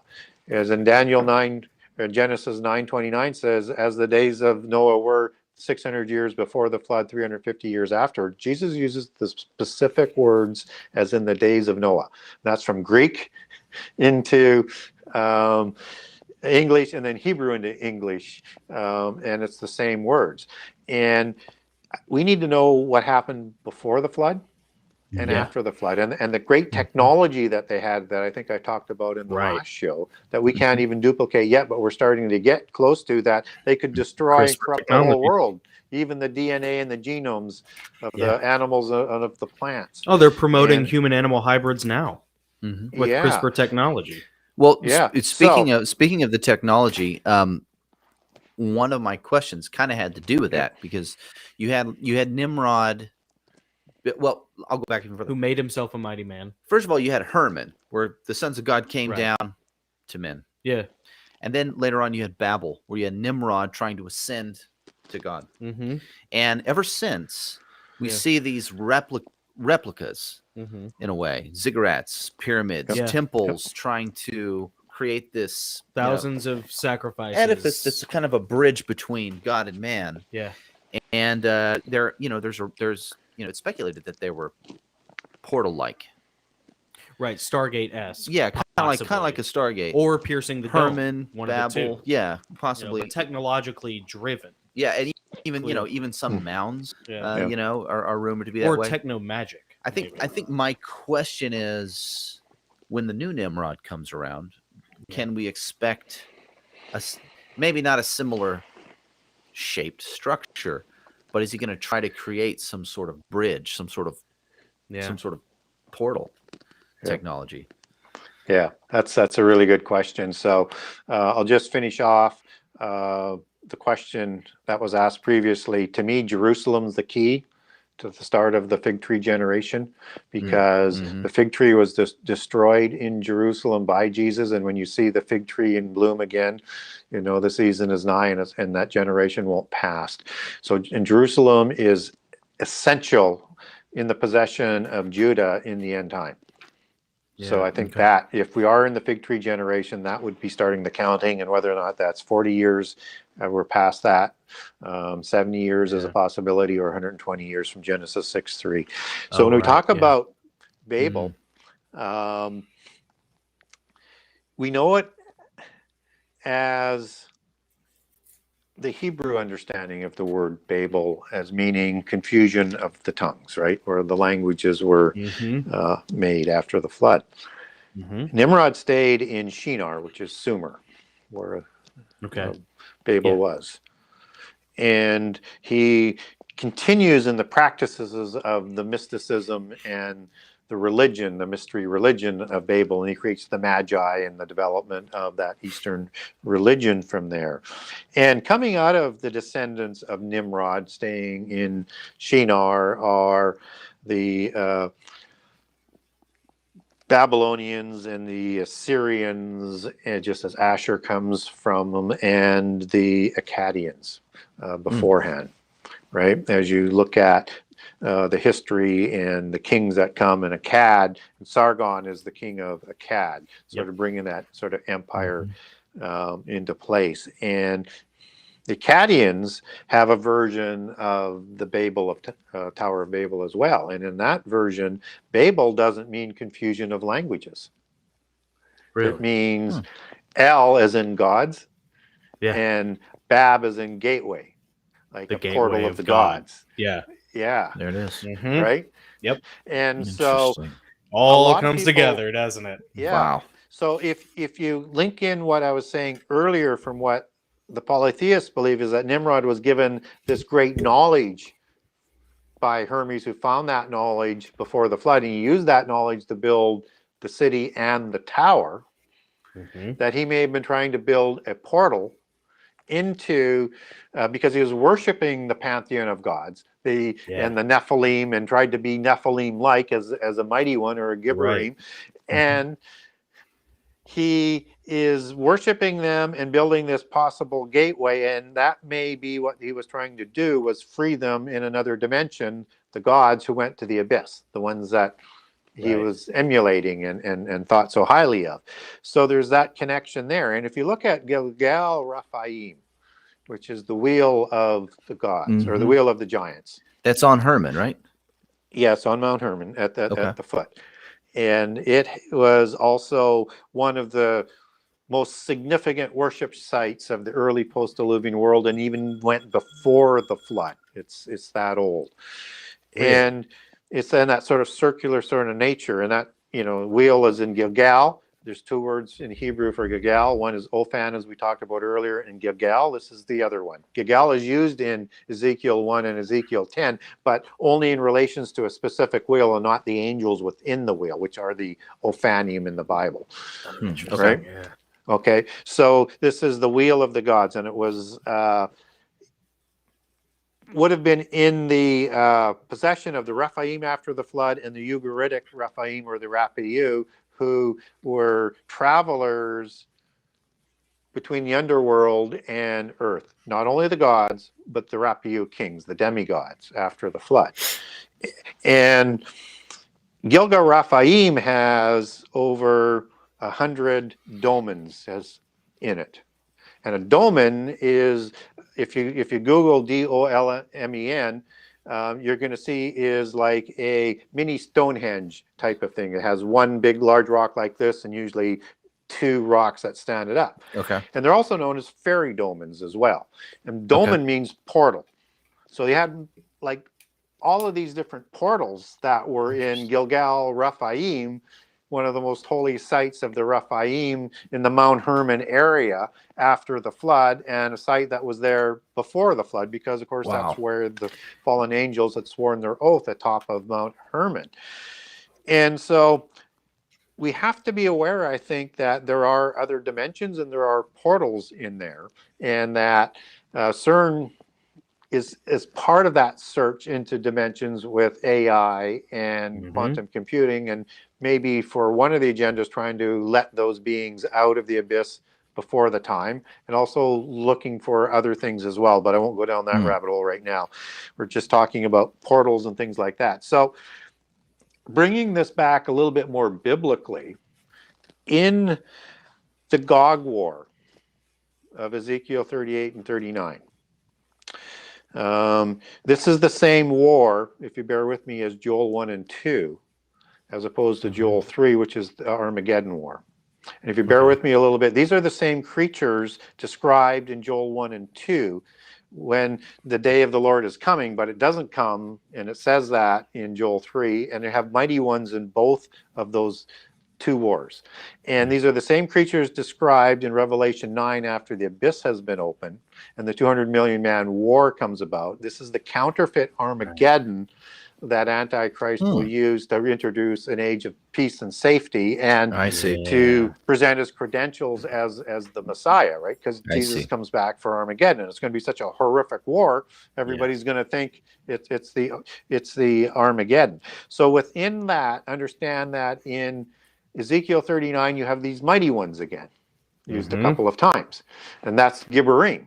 And that doesn't say Nephilim, it doesn't say Rephaim, but it says mighty ones, which is used a lot in reference. And it's also the sacrifice of Bashan. The bulls of Bashan are in there that come into relationship. And then you have the travelers.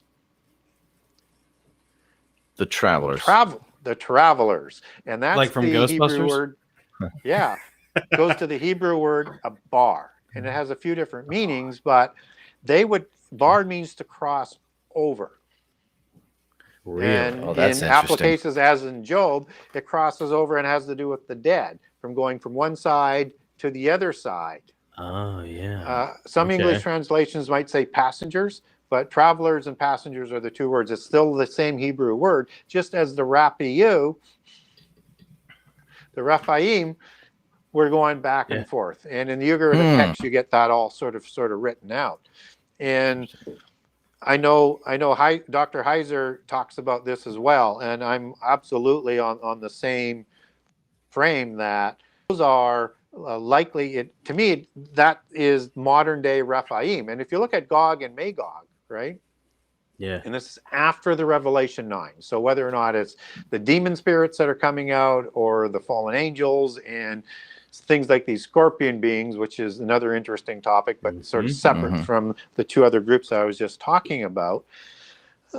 You have fallen angels and giants from who formerly used to possess these demons. So they're going to need bodies, right? Oikotarians, probably clones or something like that to interact in the physical world with. And I think the technology that we're developing is also making these sort of biological chimera type military weapons that are being described in Revelation 9. And so where I'm going with all of this is that Gog isn't in the Table of Nations. Magog is, but not Gog. Really? Yeah. Huh. Gog, as you take that back to Hebrew and Greek, is described as an end-time Antichrist figure, right? So he's going to be one of these Antichrists that we're talking about earlier. Now, Gog and Magog were the sons of a god named Iapetus, just as Albion was.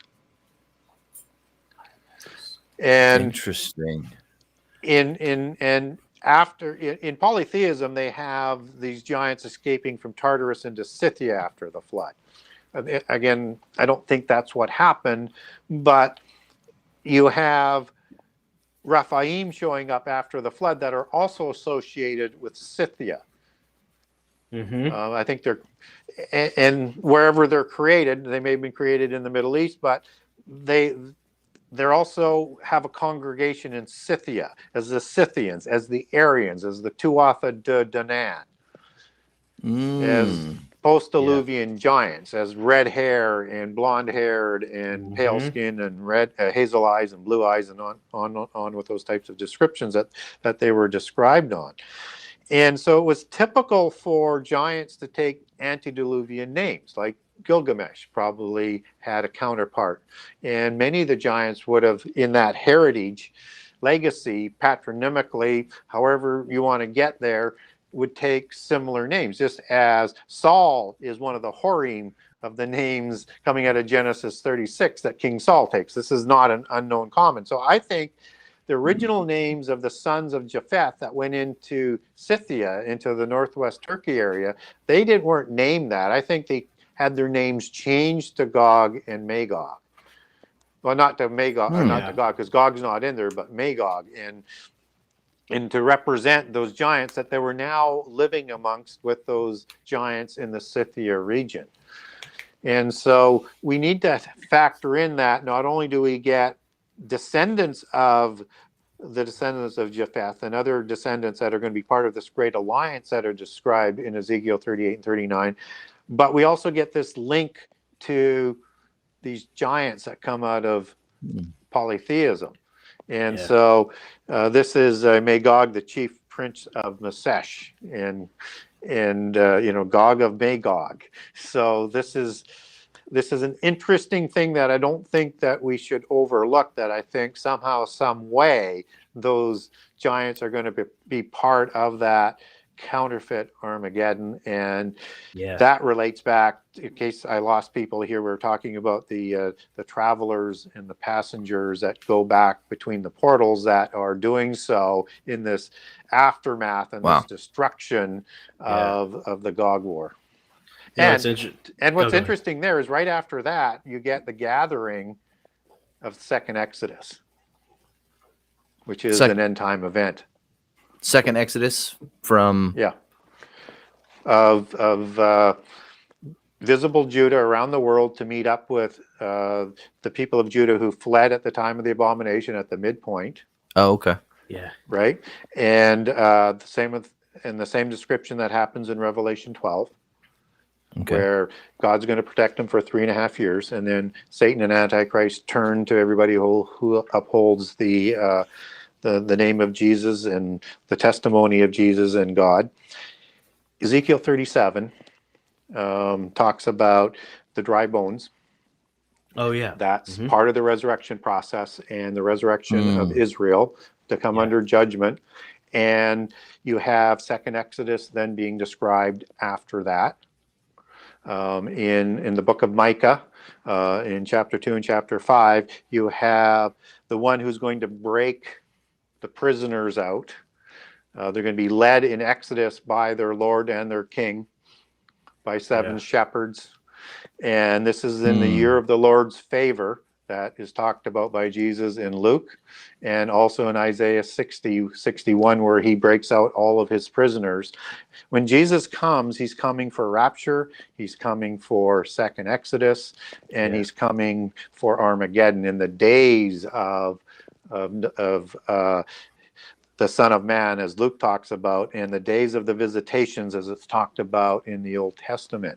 And so I know second Exodus is a whole nother sort of theological interesting prophetic aspect of it, but never lost even Israel, heard that. I have a degree in theology, and there are so many passages on second Exodus. It's crazy. It's also part of the Holy Covenant, right? In Deuteronomy, it says, because it's going to be, we're going to have prophecy and everything filled out through free choice, either through blessings or the curses.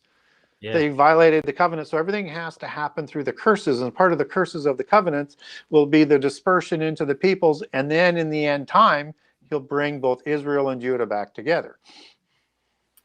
Yeah. Okay. And this makes sense because they have to accept Jesus as their Messiah to be part of the bride. Right? So after they see the Son of the Man, then they're going to mourn for the one that they pierced, like their only son. And so Judah and awakened Israel will recognize Jesus as their Messiah, and he takes them back in Exodus in preparation for the supper of the bride just before Armageddon. So that's in the year of the Lord's favor, before the year of the Lord's wrath. It's interesting. You were talking about the dolmen earlier, and you were describing the dolmen as one horizontal bar, undergirded by 2 vertical bars. And I thought about it, and I drew it, and we were talking about CERN and the combination of technology and magic. And when you look at the dolmen, it looks like the symbol for pi. Yeah, it's the letter. It's tau, right? No, not tau. Is it tau? It's something in it's It's it's amazing the multi-dimensional connections that go on between that kind of stuff. Well, and you get those 3 portal images in typical architecture of the Masons, the triptych, I think it's called. Right. Triptych, I think it is more accurately. Butchered it the first time, but triptych, as I recall. When you see it, the triptychs, they're beautiful. And in their belief, that represents portals, right? And so people believe that Stonehenge was a portal area as well. So portals are a big part of the occult. And I think if we look at where the abyss is, it's in another dimension in the earth. And anytime you have another dimension, that's going to require some sort of portal there. It's a different location than where heaven is. And who knows, maybe there's portals to get into heaven. I mean, I don't know. I don't get any scripture on that or any research to show that there is, but definitely there's a possibility that there are portals that are going to be involved. And certainly even in the alien mythos, they come through and they're, flying saucers through portals in a lot of cases. Right. So, well, now and from another dimension. They all talk about how, they're no longer extraterrestrials. Now people are edging towards what is probably a closer approximation of reality, which is that they are interdimensional. Yeah, interdimensional. Even, in my Heavenly Realms series, I even had, I addressed that whole portal thing with there being like this this nether region called the Oblivion that you had to like use certain things to navigate your way through, so you could go from the heavenly realm down to the earthly realm of creation. And if you didn't do it right, you get lost in the nether, and like whatever, But like if you do it right, it's a shortcut. Right. Yeah. And there are, and you could open up a portal into the, go through, and it's all the same stuff. Yeah, my son plays Minecraft now. Yeah, or Diablo. And in the game, and it kind of creeped me out because in the game, really? you can build a block out of obsidian. You can build this arch out of obsidian. And if you set it on fire, it turns into a portal, and you can go into it, and it takes you into a nether. It's called the Nether. The Nether, really? Yeah. And you can, and it's like the upside down of the world that you're in. Well, and you can navigate your way to the place you want to go and avoid all the bad guys in the other dimension. Yeah, the shortcut, the hyperspace shortcut. But it's all dark and like. Babylon 5, actually, interestingly enough, kids game. Babylon, the TV show Babylon 5, which was a really well done show, had a similar thing like that, where you had like, I don't remember what they called it, but it's basically hyperspace. But it was always really spooky. It looked like hell. It was just all red and anyways, yeah. That was a bit of a rabbit trail. Sorry about that. But it's fun, So that leads me to something. Go ahead. Go ahead. I was just going to say, it's unfortunate that the translators took, 3 different concepts for the most part and created the word hell. Right? Because that makes no sense because they're different places, right? You have the underworld or Hades, right? Yep. And then you have the abyss that's located within the underworld.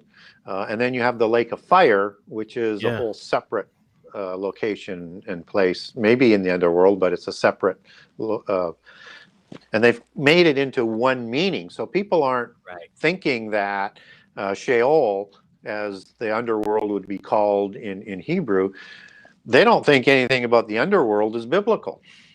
Right. Yeah. Right? Have you ever seen any of Larson's, Clarence Larkin's illustrations of his maps of the underworld? He's the guy. He wrote the Dispensational Truth, but he also wrote a book called The Spirit World, released like 100 years ago, and he sort of actually illustrated all of that. A very old book, but he kind of no, I've not read it, but. It'd be interesting to have a look at that. That's for sure. Yeah.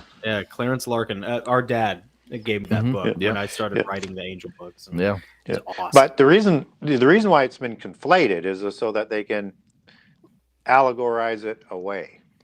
Oh, so right. People, take it right. Away. And you see that hell's a concept. It's not a place because just like Christ is a the concept, lake of fire and Satan is a yeah. concept, and So when you take the lake of fire back to Greek, it doesn't say hell. It doesn't say Hades. It's the lake of fire. It's words for that, right? And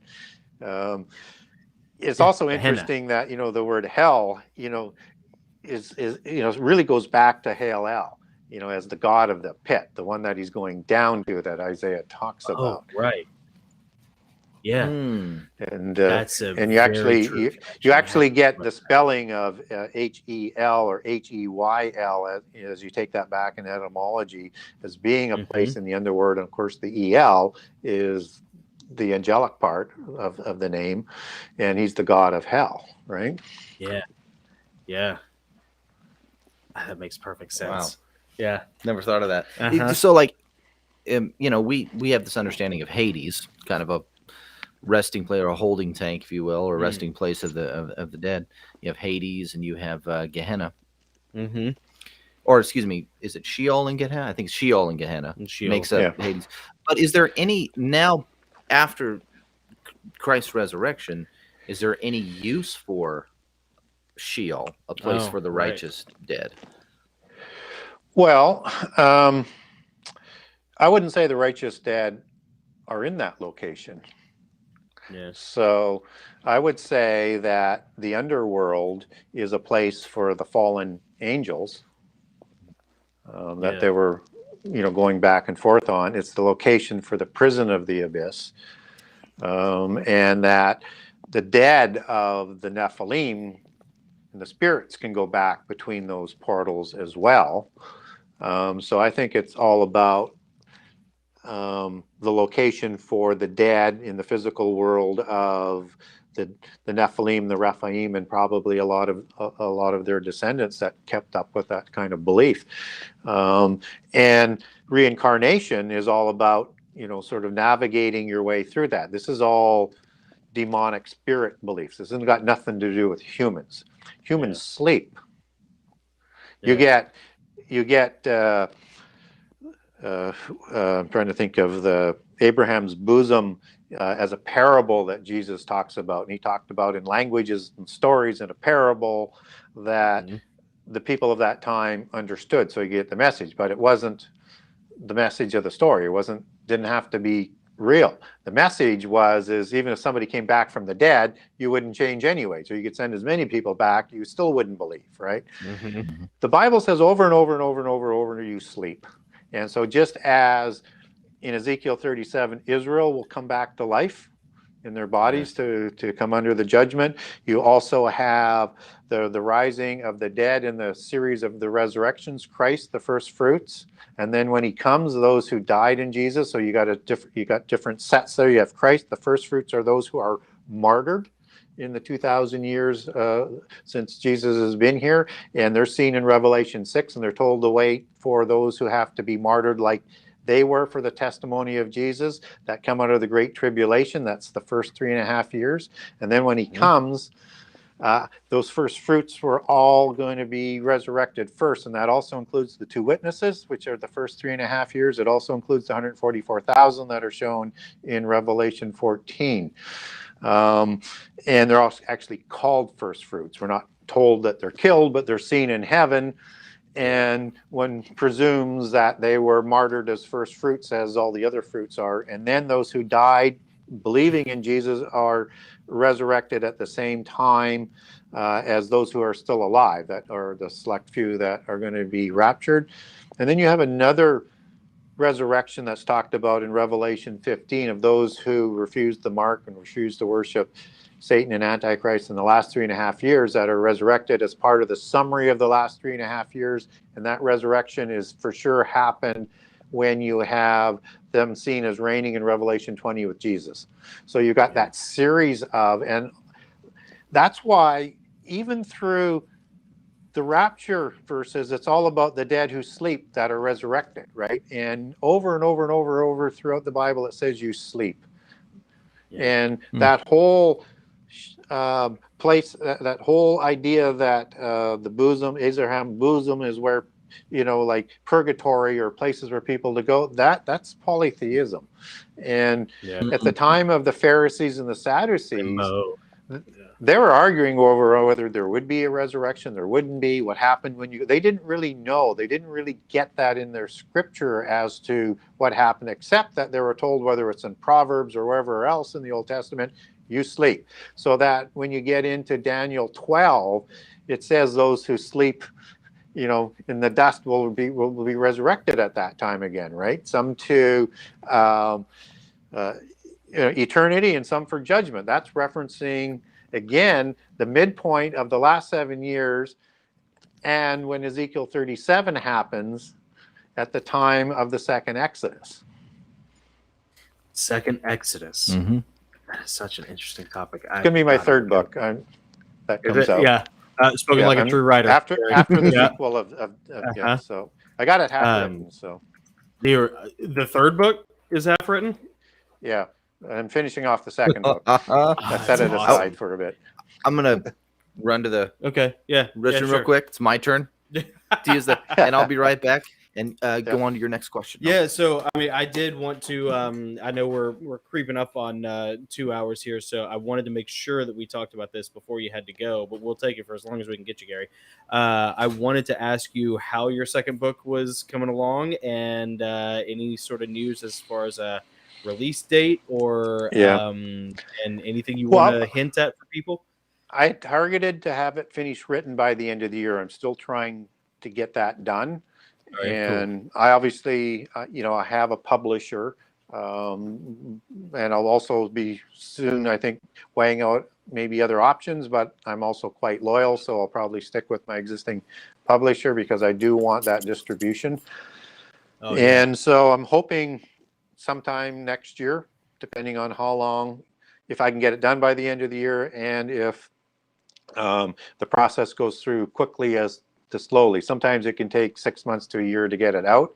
The publisher I worked with for the first book, he tends to get books out in like 2 months. So Really? yeah, he has a pretty good turnaround time. But I'm hoping for early next year. And yeah, I'm really loving it. It's just, you know, it's a lot of research and a lot of detail. If you thought there was a lot of endnotes in the first book, there's going to be way more in this one, and it's 95% biblical. So, and I'm going to bring in just a little bit of stuff to sort of corroborate and give a little bit more context. But there's just so much that's written in the Bible about giants that people don't know.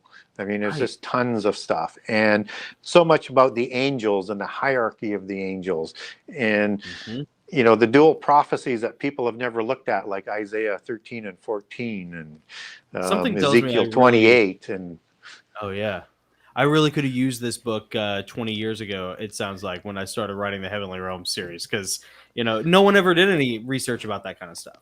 Like, I mean, the topics that you talk about are stuff that, like, hardly anybody, it truly was. It was like Clarence Larkin, and that was about it. Everybody, you know. Yeah, and that sort of goes to kind of where we started early on in the show, is that the churches aren't teaching these things. They don't. Yeah. When I went to write the third book, Sturm und Drang, which was about the flood and about the Nephilim and the Gregorian, it was the third book in the series. I was still in high school. I was compiling notes, much like you, how like you've already, you know, you've written your first one and now you're almost done with your second one. You're halfway done with your third one. I was shotgunning ideas. And I remember I had that Clarence Larkin book. I had learned about the Nephilim, and I had mentioned it to my principals in my high school, the principal's wife, who taught Bible class. I went to a little Christian private school, and she immediately, in a very aggressive way, hit me with the Sethite theory and how wrong I was to go with the giants theory. And so I have firsthand experience of exactly what you're talking about with this, like, very strident, sort of draconian, you know, terrestrial, mundane approach that has no bearing in, you know, in the biblical narrative, and, you know, no real evidence to undergird it, but yet it's there, and it's institutionalized. Well, and if you're, whether or not you're doing dialogue on social media or on emails or conversation, when you start presenting the information back to them, you can just see the cognizant dissonance that is exploding in their head. And typically they're not quite ready for it, but you've rocked the world in a good way. And they probably aren't ready to get at it, but that they won't forget. They won't forget that, and they're likely to start doing a little bit more research on it, whether or not they ever tell anybody about it or not. I mean, hopefully they would, and then they would start passing that information on. But that's again, what we hope for it. Not only, we have that note.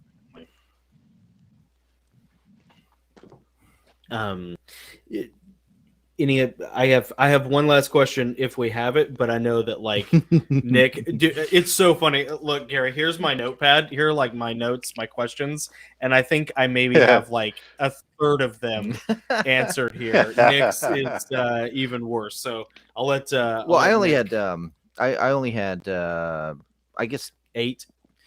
Yeah. I had 1, 2, about 15 questions. No, I had one more question about, kind of related to Nimrod, and then a final follow-up question to kind of everything. But as far as Nimrod goes, there had been rumors circulating, and this might be one of your I think this was your question, actually, originally. During the war in Iraq, it was rumored, courtesy of Rob Skeeter. He mentioned that they may have uncovered or excavated the remains of Nimrod. My kind of question to tag along with that is, was there something genetically unique about Nimrod that we could expect to see replicated in the Antichrist? Yeah, it's a good question. And it's not just a rumor. That actually came out embedded in a release from the State Department. Really? So you probably Google it and get it. I remember reading it, and it's just in the very small part right at the end, and I'm not even sure why they released it. Maybe just to get it out, and didn't think anybody would notice. But yeah, and so there's also a thought that they're not really referencing Nimrod, that they might be referencing Gilgamesh, which would be. And because some people sort of conflate them together, I think they're different. I've noticed that. Yeah. I think if Nimrod has a Sumerian counterpart, it's Enmerkar, who was third generation as Nimrod was, and he built a Tower of Babel like Nimrod, and I cover that off in my book. And Gilgamesh was sixth generation. As opposed to third. But a lot of people, so maybe that conflation is that they actually found Gilgamesh, but they're calling him Nimrod because they consider him the same thing, or it is actually Nimrod's. And but what's interesting about Nimrod, then, just sort of to go with this, is that Nimrod, we know his father was Cush. We get that. And people say, well, we don't know it says begat. Well, begat's used for almost every time they have a son in the genealogy. So I'm thinking there's enough precedence there that, and his name is in, there's, and his name is in the Table of Nations, but he doesn't have any descendants, which is really odd. Yeah. Yeah, that is really weird. That's true, yeah. So we know he's the white man makes you sterile. Yes. Yeah. So he's the offspring, and he's in there, but none of his descendants. And I think that might have something to do with his rebellion and his connection to the Rephaim. Not that I think that the Septuagint is super accurate, but in Genesis 10, the Septuagint says he actually made his reputation against the giants to become a mighty hunter and warrior before God. Really? And I'm not sure how they get that from the Hebrew, but that's what the Septuagint says. Real quick aside, Gary, do you like the King James version as far as the translation goes? I think they're all pretty good translations. I think the King James version, I use it a lot. I prefer reading in a modern translation, but I use the King James version because I can connect into the Greek and the Hebrew, and it has more interesting words in there. I think there's a lot of markers that are in the King James Version Bible, like unicorn, like, as one example, or Easter, or in 1 Timothy 4:1, where it talks about not abstaining from meats being one of the doctrines of devils, and the meat thing is not in any of the other stuff. So interesting. Anyway, not that it matters, but So I think they've put in some of the translators put in some of their markers, like Lucifer. Oh, right. God of the Masons. And you have to understand that the elite did the translations, and they were all part of Royal Masonic societies, and Bacon was the last editor. So I'm not surprised that they would do some things like that. And there's a lot of questionable parts to some of the words that they chose, but I think overall it's a good translation, and it doesn't really do much other than to put some markers in there. But that unicorn one is, King James was the unicorn dynasty. Oh, really? Really? Never heard that. Yeah, me neither. Yeah. Really? And a unicorn is like a horse that would lead the chariot of the gods, of Zeus. No kidding. I never heard this. And is part of the allegory that would be a cherubim. And so when you look at the coats of arms, you get dragons, and you get serpents, you get eagles, and you get unicorns, and you're getting all of these beings as part of their genealogies in the coats of arms. They're going back to who they say sponsored their divine right to rule, right? As King James did. Yeah, the symbology of their lineage. And James was James was Scottish. Oh yeah, he was James the fourth or sixth of Scotland. He became James the first when he took the throne after Elizabeth. Exactly, and as a Stuart dynasty out of the Unicorn dynasty. So they were thought to be the most ennobled of the bloodlines. to that point in time, even more noble than the Merovingians. That's how many more scioning of pure bloodlines that went into the unicorn dynasty. And that unicorn is, a single horn, right? Yeah. And it is the horn of Daniel 8. He is that horn that sprouts up, right? And King James looked at him as himself as either the one who is going to be the Messiah of the world or one of his descendants would be. But there are be many bloodlines, right? And he was into the occult. I mean, he was Royal Mason. He was initiated from childhood. So, when you see pictures of him being dubbed into Masonry, that's just symbolic. He was an adept before he was an adult, and so far above. And he wrote books on demonology and stuff. Wow, did he really? Wow. Yeah, 2 books on it. So, anyways, we Wow. sort of King James of England. The one that gives us our King James version. James the First. Wow. And and of course, Bacon was the second most powerful person, both in Queen Elizabeth's reign and then over into King James. And so, isn't there the theory that he's Shakespeare? Bacon? Well, there's a lot to that. Really? He had. I'm sorry, Gary. He was a writer, and he formed 2 writing societies. One is called the Knights of the Helmet, and I'll tell you the other one in a second. And he was creating these writer societies to create a new language, to be the language of the world, to bring about the new Atlantis that he had also written, right? Yeah. Where you have, an end time where you have the old organizational structure where you have the sciences working with the polytheist religion, because the 7 sacred sciences are the basis for the mystical religion. So obviously they're going to work together and deny the real God of the universe. And so he's developing this language that is going to be the language that is used through all of these writers and plays that is going to be used in the King James Version Bible to be the universal language of the world. That was King James and England were going to become they sort of the springboard for world government, and English would be this new language to be the Babel religion of that end time, whenever that would come about. So the second society was the Spear Shaker Society. Spear Shaker. And that's what we should have called our. So it goes back to Athena and Apollo in Greek mythology, who were sponsors of the arts, but also who held a spear that they shook. Interesting. Really? And then we have, as part of that writing group, Shakespeare.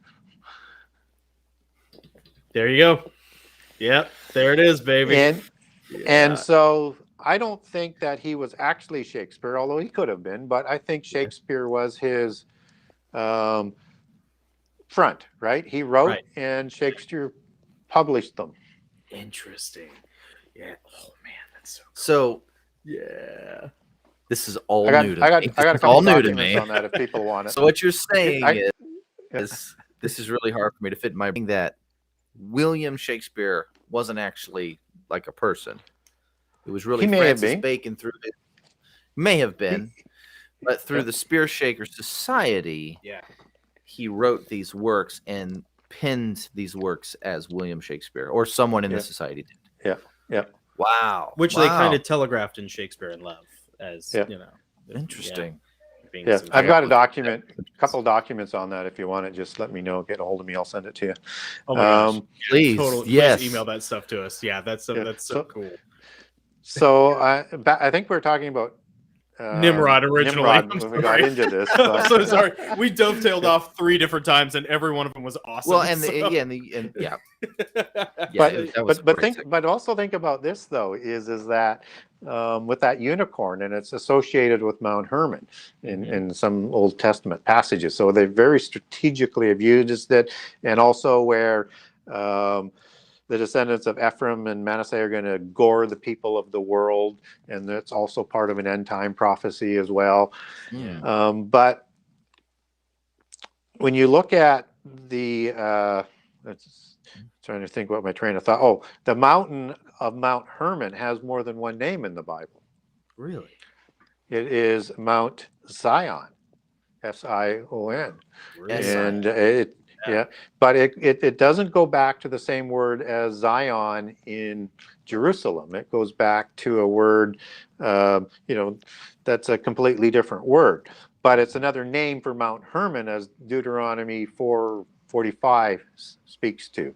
And Sion is the French transliteration of Latin Zion, and also the same word that's used in the Priory of Sion, that everybody likes to dismiss as being the Da Vinci a Code organization that never existed, except that you get references, and I've got a document for references on Priory of Sion and the time of the Templars and afterwards.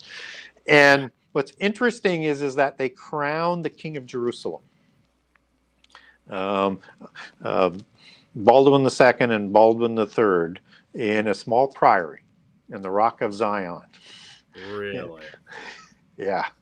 And the King of Jerusalem title is the title that was part of the Anjou, de Payon, and de Bouillon sort of families. But they crowned Baldwin, who was a bloodline of de Bouillon, same bloodline, same family. And the three families that I just talked about were from the Lorraine region in France.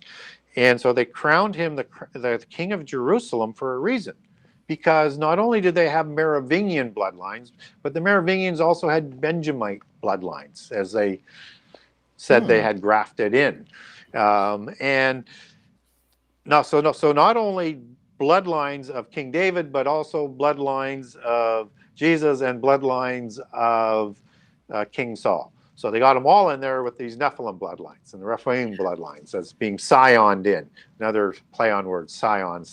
It's part of the ennobling of different bloodlines. So they felt that they were the legitimate inheritors of Jerusalem because they had the Benjamite bloodlines, because in the time of the conquest, Joshua gives Jerusalem to the Benjamites. Oh, yeah. Now that King of Jerusalem title will follow the many different families that are connected to the Anjou bloodline. And so you're going to see that King of Jerusalem title go down all through history. And more recent history, I mean, it went from the Habsburg Lorraine dynasty as it went through there. I have document tracing this for people.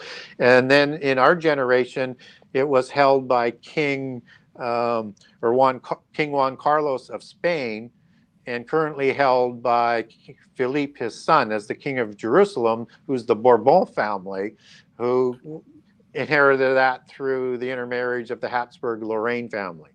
And they believe the King of Jerusalem title is the title that they're going to be accepting by one individual as their rightful inheritance as the crowning of their Messiah in the temple of Jerusalem in the end time, that is the Antichrist. And so there's three different lines of the Anjou family claiming King of Jerusalem title, but that's the most visible one.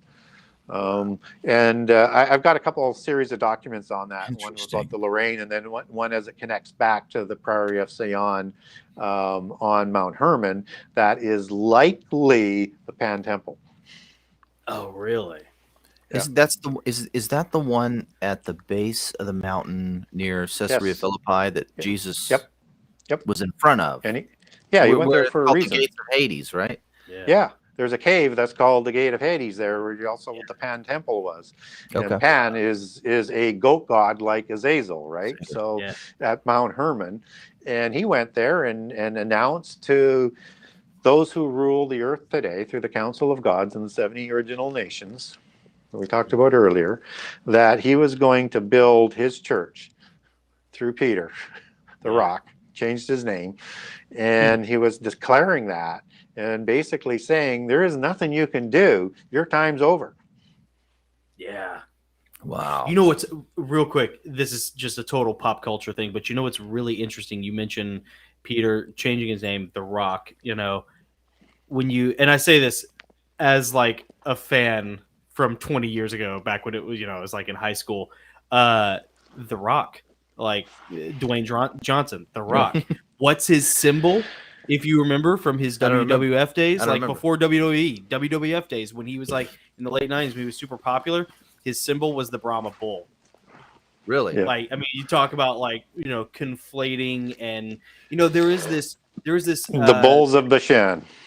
yeah, well, there's this running theme in Luciferian ideology of stealing, like thieving, of taking aspects of the Christian narrative, symbols of Christianity throughout the Bible of the Lord, and subverting them and recodifying them.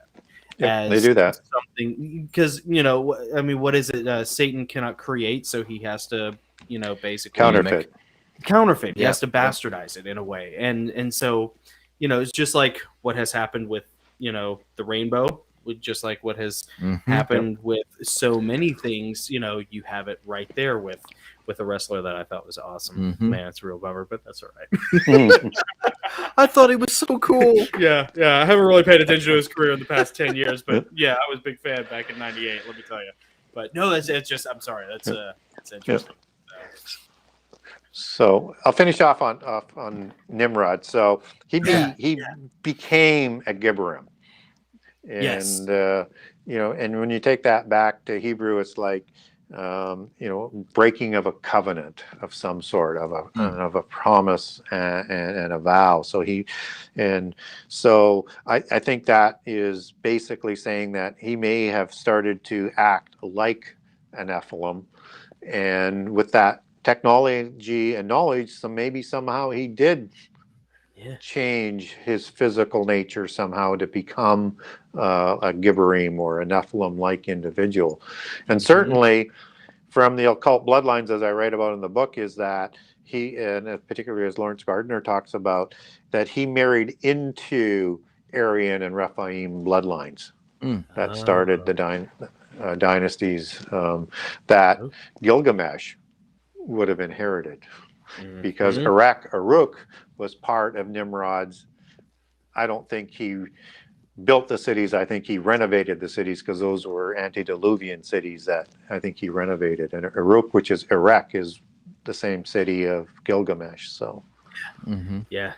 Oh man, so awesome, crazy. Dude, Gary, this has been so much fun, and I mean, I have so many things. Like, I still want to talk about Lilith, Leviathan, and how it ties to the Dragon Court, Dogmen, Anubis, the Lionmen of Moab, like, and then topical stuff. We were gonna get into, like, I was gonna ask you, if you thought, like, COVID was some sort of satanic ritual, or I was gonna ask you about Q, like, just, I mean, there's so much stuff, and then politics. We were talking about politics before we went live, and Gary is a wealth of information.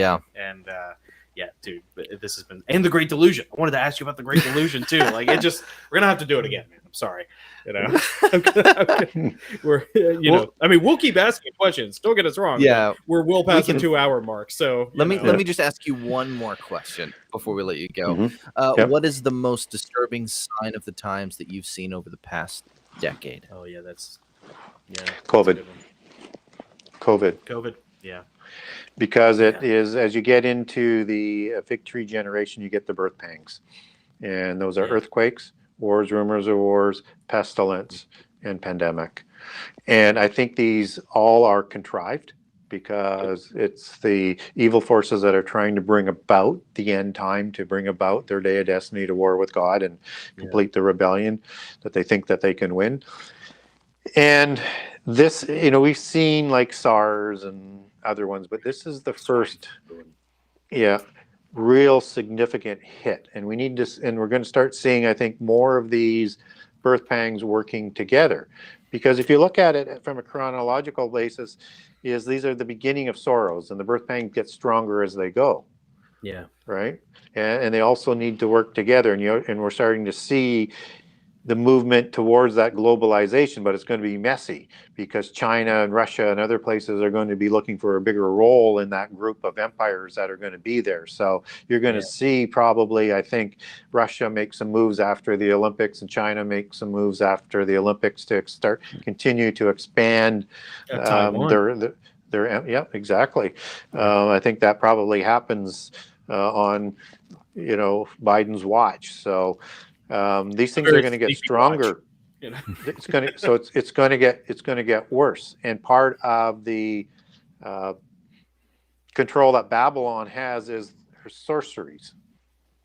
Right. And that's the Greek word, 3 words for sorceries. It's pharmakia, pharmakous, and pharmakos.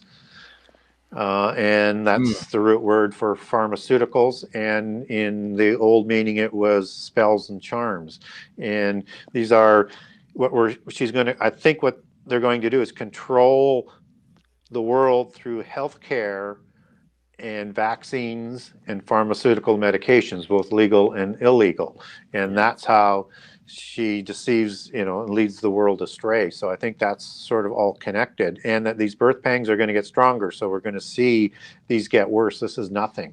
And that so much so as we get closer to the opening of the seals, they're going to become quite strong. And by the seals opening, you're going to get 25% destruction of everything on the earth, life, planet, animals. But that's still not full measure. The trumpets are 33%. And then the bowl would be 100%, and no life would be saved, no flesh would be saved unless Jesus shortened those days. Would happen. A complete destruction of everything on the earth, which is basically what the angels want, the fallen angels want. So I think that's what we're starting to see, and that's why it's important to understand where we are and how they're using this to bring things about. And in 2017 they said they were going to bring through the implant system through the healthcare system, which would be the delivery system, and that people would demand it to have health, because they're going to keep hitting us with created viruses, bioweapons. Bioweapons, yes. Whether or not this was purposely released or by accident, it doesn't matter. It's a contrived, created virus. It absolutely and is. Just as the other disasters are going to be. And that this will be done in a digital basis connected to AI. So that's continually medicating you all of the time at the DNA and at even lower level through bots and things like that. Which seems like such a blasphemy to manipulate your DNA. It's one of the reasons why so many Christians are anti-vax, is because it seems like you're messing with God's code. Yeah, it's the engines of creation. I'm not against vaccines. I'm against anything that sends messages at the DNA level that has the capability to be used for evil. Because what we do know is you give government more power, they will abuse it. They will abuse it. Yep. They will abuse it. Spoken like a true libertarian. Whether or not they've abused it yet on these mRNA, or whether or not the technology is quite there yet for them, they will use that. And that will be part of. They have laid the groundwork. Absolutely. Yeah, absolutely have. Man. Do you, if you had to put your mind into the space of the fallen and their agenda, how do you? This is a question I always come back to in my books and in the writing, in the fiction. How do you think the fallen think they could win, Gary? Is it just hostage negotiation with humanity and creation? I mean, the fallen don't believe they can win. I mean, they've been told by Jesus when he was still in the grave that it's done. And I don't think even in the beginning they thought they could defeat God. Right. What they wanted was a realm on their own, just as Lucifer wanted to be like God. Yeah. And he wanted a realm like God. And that's what they were trying to win, to be away from the oversight of God. So they know they can't win. And they know the fate's been sealed with the resurrection. As we talked about, if they knew about the resurrection, they wouldn't have had him crucified. Right. So all they're trying to do now is destruction, as many as possible, and the whole earth and everybody on it. Yeah. So they're just trying to take down as many people as they can with them, basically at this Yeah, point. Misery because loves they despise humanity. Yep. Because they were created to, as we talked about earlier, to be raised higher than angels. And that if they could, I think they initially thought that if they could destroy humankind by humankind not following God, that would justify their rebellion. Yeah. Yeah. And if nothing else, because that was something I'd always tried to figure out, do they think they can really win, or do they just want to take everybody down with them to prove a point to God? Just out of spite. Out of spite, or do they want to, Spite. see God try and change his tune, or do they want another dimension, another realm where they can have their independence? And it's, you kind of have to. I don't think they have any hope for that. Yeah. No, that's gone, and they deceive the people who follow them, because they tell them you can win, and you need to get to a level. They're trying to raise humanity to a level of technology and weaponry to convince humans they could actually take on. And lower Christ to something that is attainable for every human with the whole New Age theosophy movement, or just take him out of the picture altogether with the Great Delusion, which we kind of suspect might be aliens, and say like, well, there is no, the whole mythology of the That Bible was just the aliens. It The really aliens is are the real aliens, gods. right? The whole That's certainly part of it, yeah. but what deceives the elect, if that were possible, is Antichrist as the Messiah, right? Yeah. So all of that is part of the great deception. It's so many different layers of how they're going to deceive the world. And they're going to totally rewrite history, and they're going to allegorize what Jesus was talking about as with the resurrection as just being an allegory. And they'll say things like things like this that will strike home with people, is that they'll say, well, the story of Jonah, that's a fable, of course, right? Because nobody could be swallowed by a whale, and he was in there for 3 days and 3 nights, and people, it's just probably a parable or a fable. It's not. And then they'll say, well, what do you think about what Jesus said when he said, the only sign I'm going to give this evil generation when he was here on earth before he was crucified was the sign of Jonah. And that was that Jonah was in the whale of the belly 3 days and 3 nights. Yeah. Right. And so if that was the sign he was going to give, and that was not a real thing, it was just a fable and an allegory, so is the resurrection, because that's the sign. And then you've undermined the whole thing, just like theosophy and Christ consciousness removes the personhood of the deity, and it just turns it into this New Age ephemeral kind of thing that you can attain if you're just a good enough person. If you just meditate, because as what they will also teach is that if you have the DNA, the gene of Isis, if you have the bloodlines, if you have that spark of the divine, of the counterfeit spirit, of the fallen angels, that's what they're trying to collect, so that all of them can vibrate into godhood in the New Age. And they need the world religion, and they need world government to bring that about, to bring that that hegemony, harmonization of that collective spirit, to put all who deserve. That's what they're going to be telling people, and that's all part of the same same story that they're going to sell people. I see it now. So. I see it all the. There are so many people who I run into who believe that, because it takes out the responsibility of obeying the law, and it turns it into this New Age sort of just, I'm okay, you're okay, I don't need to bend the knee to Jesus's will, because Jesus is just a concept, kind of thing. And it just, it's tough to fight, and you just, I don't know, but it gets stronger. It gets stronger all the time, and there's hope in the end. But man, it's rough getting there sometimes. It certainly will be. Well, Gary, man, we've loved having you on. We hope we get another chance to talk with you. Oh, we obviously next year you got another book coming out. Yeah, and, we talked about it a little bit while you were gone. And we would love to tell anyone watching about that book when it's time, of course, and would love to throw more questions at you and dive deeper into Yeah. all. Jonathan's got a growing list of questions. I know. Yeah. It does. I do too. I'm sorry, Gary. And yeah, we'd love to talk again sometime soon. Well, I hope hopefully I've connected a few dots for people and Yeah. given a few different things to look at, because that's what it's all about, is try and get information out there Yeah. and to have people start digging into things on their own, because that's how we're going to get more word out there as to how to prepare and how to help other people prepare. I've told Nick he needs to start his own church and like base the whole thing off of off of Genesis 6 and just start by teaching people about the Nephilim. Let's just start with the basics. Yeah. Gary, Genesis 6. man, this is awesome. We loved it. Thank you so much, Gary Wayne, author of the Genesis 6 Conspiracy. The Genesis6conspiracy.com, is that the best place for people to find you, Gary? Yes, if you want to get a hold of me and ask for some of the documents or some information, or ask me a question on some things we were talking about or something else, you can contact me on the website at the Genesis 6 with the number 6conspiracy.com.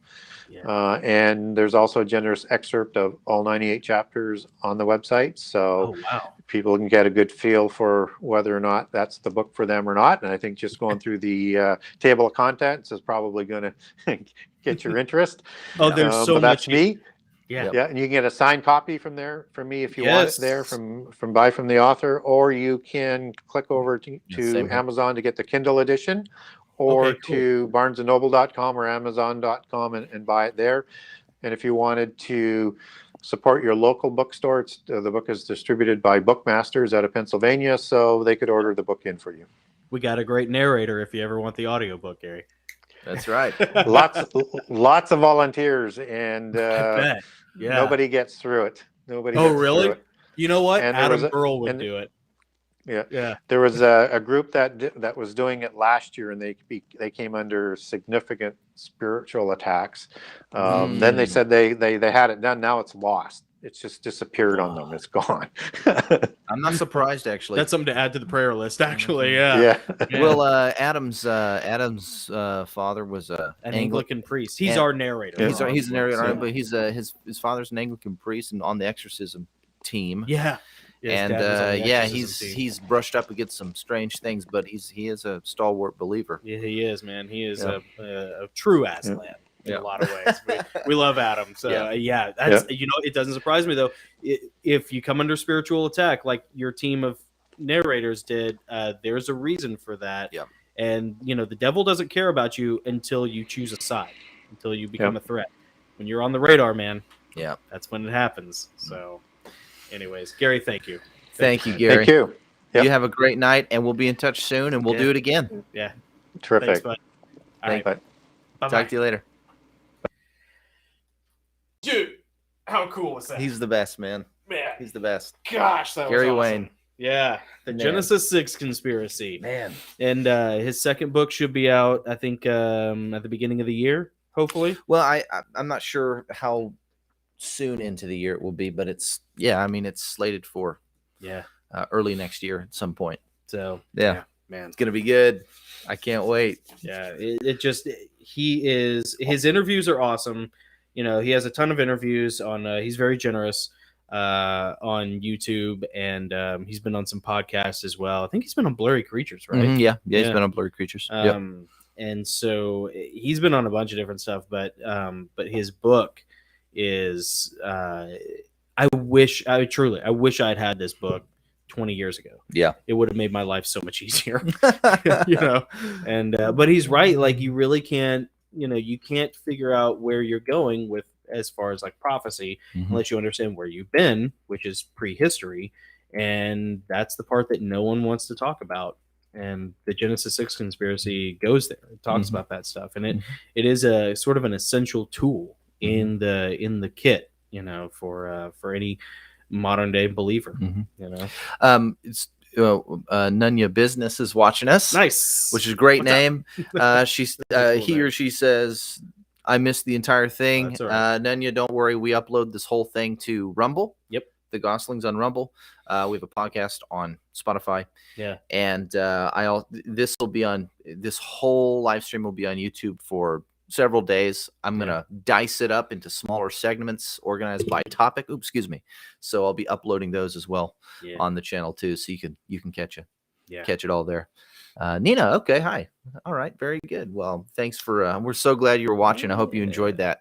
And I'm going to put we're going to get all these little snippets of Gary Wayne just diving deep and going down all these rabbit holes. It's awesome, man. Gary Wayne is just blows my mind. He blows my mind. I learned so much.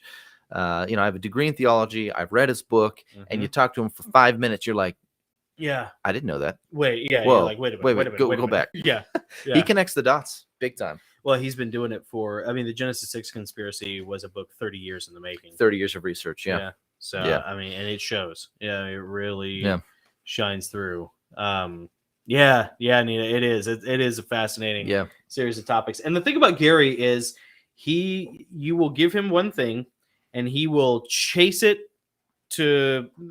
rainbow to the pot of gold. Yeah. Like he'll find, he'll go all the way with it. And then in the process, he'll also find 2 or 3 other things to detail off on, none of which you have ever been taught. Yeah. Like none of which you've ever heard of before. And he can connect them all. And he connects them all. Yeah, I mean, we didn't even talk about the conspiratorial aspects of his book in regards to the Masons, and I mean, we never really dove deep into it.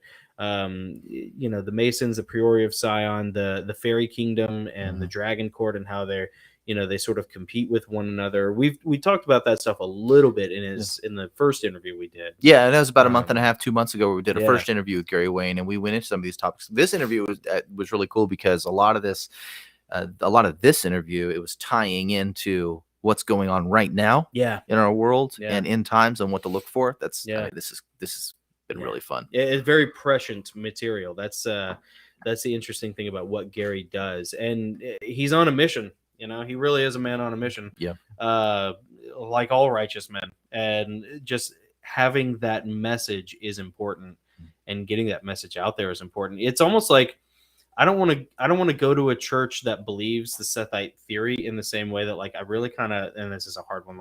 I have a hard time finding a church that refused to do remote sermons. Because all the churches did remote sermons. Well, I will tell you, mine, and we're watching remotely, but they gather. They have different campuses. Yeah. But mine does not teach the Sethite view. Really? Yeah. Oh, that's awesome. Yeah. He said, "Look, I'm not going to go too deep down in this, but this is what the text says, y'all. This is what the text says." I'm like, I like this guy. I actually wrote my one-off about my pastor and what I heard. He didn't say that this morning. He said something else this morning, and I was like, I'm gonna write my one off about that. Man, I'll tell you, when it sent chills down my spine hearing Gary's answer to what is the darkest sort of signs. Yeah, what's the most disturbing sign you've seen? And his answer, right off without missing a beat, COVID. He didn't even take a breath. No, and you know what? I'm with him because I remember how it felt when the first case of COVID hit where we live. Mm-hmm. And I remember where I was. I mean, just like September 11th. He was a school teacher in Williamson County. Mm-hmm. And I was working a security gig, and I remember they were having trouble within 30 minutes to an hour of the news breaking. They happened to also at the time be on the lookout. They were going to other stores trying to find bottled water. Mm-hmm. We had an event coming up. They had just happened to run out of, or not have enough bottled water. So it's like, oh yeah, well, we'll just pop down to whatever, Kroger or whatever, to get some bottled water. And I remember, but it was at the same time when news broke, and they kept saying, we can't find water anywhere. Wow. Within an hour. Yeah. And then toilet paper. Yeah. Within an hour, toilet paper and water both had ran out. And we're not in a metropolitan area, but we are in a, very developed, very stable, suburban sort of, I mean, you can, throw a rock and hit 3 grocery stores. Yeah, for sure. And a Walmart. It's just, so anyways, but yeah, I remember just having a sick feeling. I remember that too.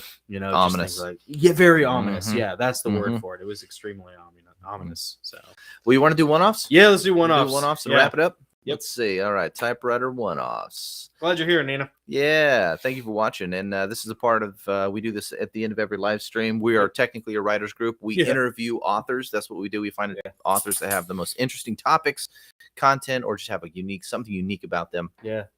And we finish the writer's group off by, of course, reading something we wrote, a one-page something that had to be written on a typewriter. Yes. Every week. Every week. Can't call yourself a writer if you don't write. Yep. You got to bring something to the table. Let's see who goes first. All right, and we settle this with rock, paper, scissors for the Spotify crowds. All right, here we go. All right, 1, 2, 3, shoot.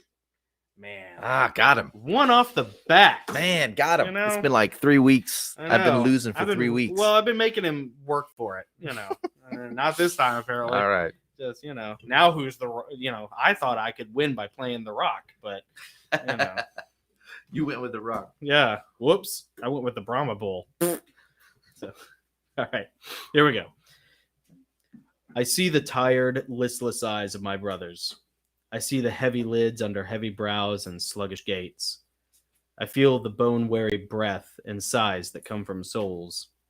I hear the passionless speech guarded by fearful pragmatism. I see our hobbies and passions receding into the background of culture and civilization. The age of men is over. Our ancestors did their job too well. This world is too soft, too safe. Those who scheme and slither in the frameworks of civilization have undermined us and handed the keys over to the fairer sex. The age of Aquarius is upon us. A new age, a feminine divine, a devil's playground. Where have the warriors gone? Picked off one by one in service to a bureaucratic empire of police and lawyers. No one will rush to your aid should you stand against the cuck enforcers sent by feckless simps, cross-dressing devils, and shekel-counting demon spawn. The RK theory is here, and even those once proud noble Ks will turn on their own if one of them stands up to the Luciferian powers that be. There is no job for men anymore. There is no war, no frontier, no enemy except our own dwindling masculinity and our own displacement. We have no ambition, no gusto, no verve. It has been stolen from us, leached off of us, and utterly thieved. The age of women is upon us. An Aquarian age, a new age, an age of compassionate values that will extend as long as there are resources to feed it. And in 100 years, when the age has fallen to strife and chaos and bloodshed, the men will have to rise anew, to breathe fire once again and reshape the world, to build fortresses from skulls and water our crops with our neighbor's blood. Your value as a man is directly proportional to your ability to do violence in civilization. Literally everything else is secondary to this. Do you disagree? Ask yourself, who is whispering in your ear? Who is disagreeing? And what part of civilization is driven by logos? The age of men is over. Nice. Nice. Oh, thank you, sir. The age of men. Yeah. That needs to be chiseled into a block of marble. Into a stone somewhere. In some giant I had it on phallic a couple monument. of plaques, and I was coming down the hill with it. I got these 15. That's awesome. These 10 commandments. Maybe I will have it carved into a etched into that's good. a pillar, if you will. Yeah. All right, here's mine. And just for anyone watching, Jonathan's been writing for like basically 2 decades, and I've been writing for like not that. Yeah. So and yet mine's a little rudimentary. Right. Okay. Whatever. And yet, if you look at the numbers of who sells more copies of their books on Amazon, I don't. It's not me. I write kids' buddy. books. I write kids' books. Right. Well, hello. It's easy. Yeah. Write what you know, baby. Yeah, that's exactly right. When you have a 4th grade vocabulary, Yeah. Well, at least you don't have the pretense of, writing for adults. So, I use the words stupid and dude in my book. So it's funny. I was actually editing the Sixth Angel novel a couple days ago. It's one of the rare opportunities I've had to do any editing. By the way, Adam, if you watch this later on, it's my dog, by the way. I have added the reason why Adam hasn't received my book yet for editing is he not only is Adam Burrell our narrator, but he's also my editor. I think he may have done an editing job for you. I can't remember. He edits a little bit. Yeah, he's very good at his editing. As well as his narration, but I've been speeding through my book to try and get it to him so he can narrate it. Mm-hmm. And I was supposed to have it done by Halloween, like the first draft, so I could go through and have it done for him by Thanksgiving. And I am 2/3 of the way through. But Adam, if you're watching this later, I know he's asleep right now. I have added 60 pages. I've added probably 8 chapters. So it's okay. I haven't forgotten, we're behind, but there's good reason for it. So, anyways. Watchers Talk asks, what are your books called? Oh, yeah. It's called the Heavenly Realms series. This one right there. The Heavenly Realms, the hardcover? Yeah. Imperium Falling? Yeah, let me take my headphones. Yeah, go ahead. We'll just get all these here. Let's see. So, watchers, this is one of my books. This is called Empyrean Falling, and it's the first in a 7-novel series on the wars with the angels, the fall of Lucifer, and the wars with his 2 brothers, Michael and Gabriel. It's a 5-book series, right? It's a 7-book series, 7-book series, and 5 of them have been published so far. I wrote them all for about 20 years, and they're fiction. They're Christian epic fantasy war fiction, but that's kind of a mouthful, so we just call it epic fantasy, or Christian fantasy. But it's kind of like Lord of the Rings mixed with I think you described it as 300 meets the Book of Revelation. Yeah, sort of. Well, I described it as Gettysburg meets the Book of Revelation. That's probably more accurate.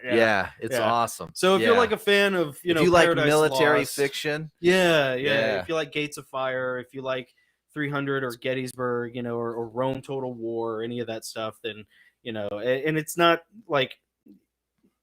it's biblically accurate, but also it doesn't it explores the spaces that the Bible doesn't talk about, if that makes sense. So I had without violating them. Right. So I had to come up with a lot of creative license. Anyways, it's in a bunch of different forms on Amazon. Cool. You can find it. And then Nick's series is called The Timepiece, Yeah. or The Traveler's League. Traveler's League. And The Timepiece is the first book, and it's middle grade fiction like Harry Potter. Yeah, age 8 to group. 12. Yeah, 8 to 12. And it's really fun, watchers. If you have kids, or if you're just into that kind of age group, fun reading, this is like Harry Potter meets the Boy Scouts. Yeah, kind of. It's really cool. Yeah. So this is really fun. This isn't supernatural, although Nick did write a really cool book, watchers, that you would probably enjoy, called Henry Half Moon. Yeah. And that's got Simyaza in it. Yeah. Henry Half Moon has the Fallen. It's got some the occult angels. stuff in it. Yeah, it's got a lot of occult stuff in it. Yeah. We'd be interested to see what you have to say about all that stuff, watchers. It'd be fun. Yeah. Watchers interviewed Gary Wayne once, by the way. Or at least really? once. So, wow. Yeah. Awesome. So watchers. Very cool. Very cool. Okay. Small detour. We appreciate that. By the way. I'm glad you decided to watch this. This is really cool. join Thanks for joining in big time. Nick's gonna do his one-off now because we all have to pee again. And okay, we took turns earlier. Yeah, we did. Poor Gary couldn't take turns with anyone. I know, he he had sat no there one. for 2+ hours. He was ready to pop, dude. Yeah, poor guy. I know. What a trooper. And we just got one more question. He's like, okay. He's like, I got no one to sub for. All right. Here's mine briefly. Let me warm up my radio voice. Sounds awful. I'm proud of my pastor. His name is Phil. And today, I heard Phil say something that gave me a little bit of hope. I will tell you what he said, but first I'd like to acknowledge that I normally bemoan some of the things I hear coming from Christian pastors in our country. It's no secret that I am rather big-mouthed about my disgust with feckless clergy who fail to admonish political miscreants and are too scared of cancel culture to spur their laity to take action on behalf of their country or communities. Until this morning, I was convinced my suspicions were valid, that the church has abandoned America. Then along comes Pastor Phil, and he delivers the clearest and best laid out case I've ever heard about why American Christians should be politically active. Really? Yeah. Brave Granted, he said some things I disagreed with, and some of his examples were poorly chosen. But his call for us to take action beyond just praying for our elected leaders was as bold and striking as a fully decorated Christmas tree blazing in the middle of a Siberian forest. Until this morning, I've never heard a pastor look his congregation in the eye and tell them that they need to be running for offices at all levels of government, and that it is our Christian duty to hold our politicians accountable publicly. Granted, he didn't tell us how to hold them accountable. He just said that we must do it. I think I understand why. It would be a poor judgment and timing for a pastor to call his church members to protest or counter-protest right before the horde of ungodly anarchists began burning cities down in response to the Rittenhouse verdict we can expect coming this week. Yeah.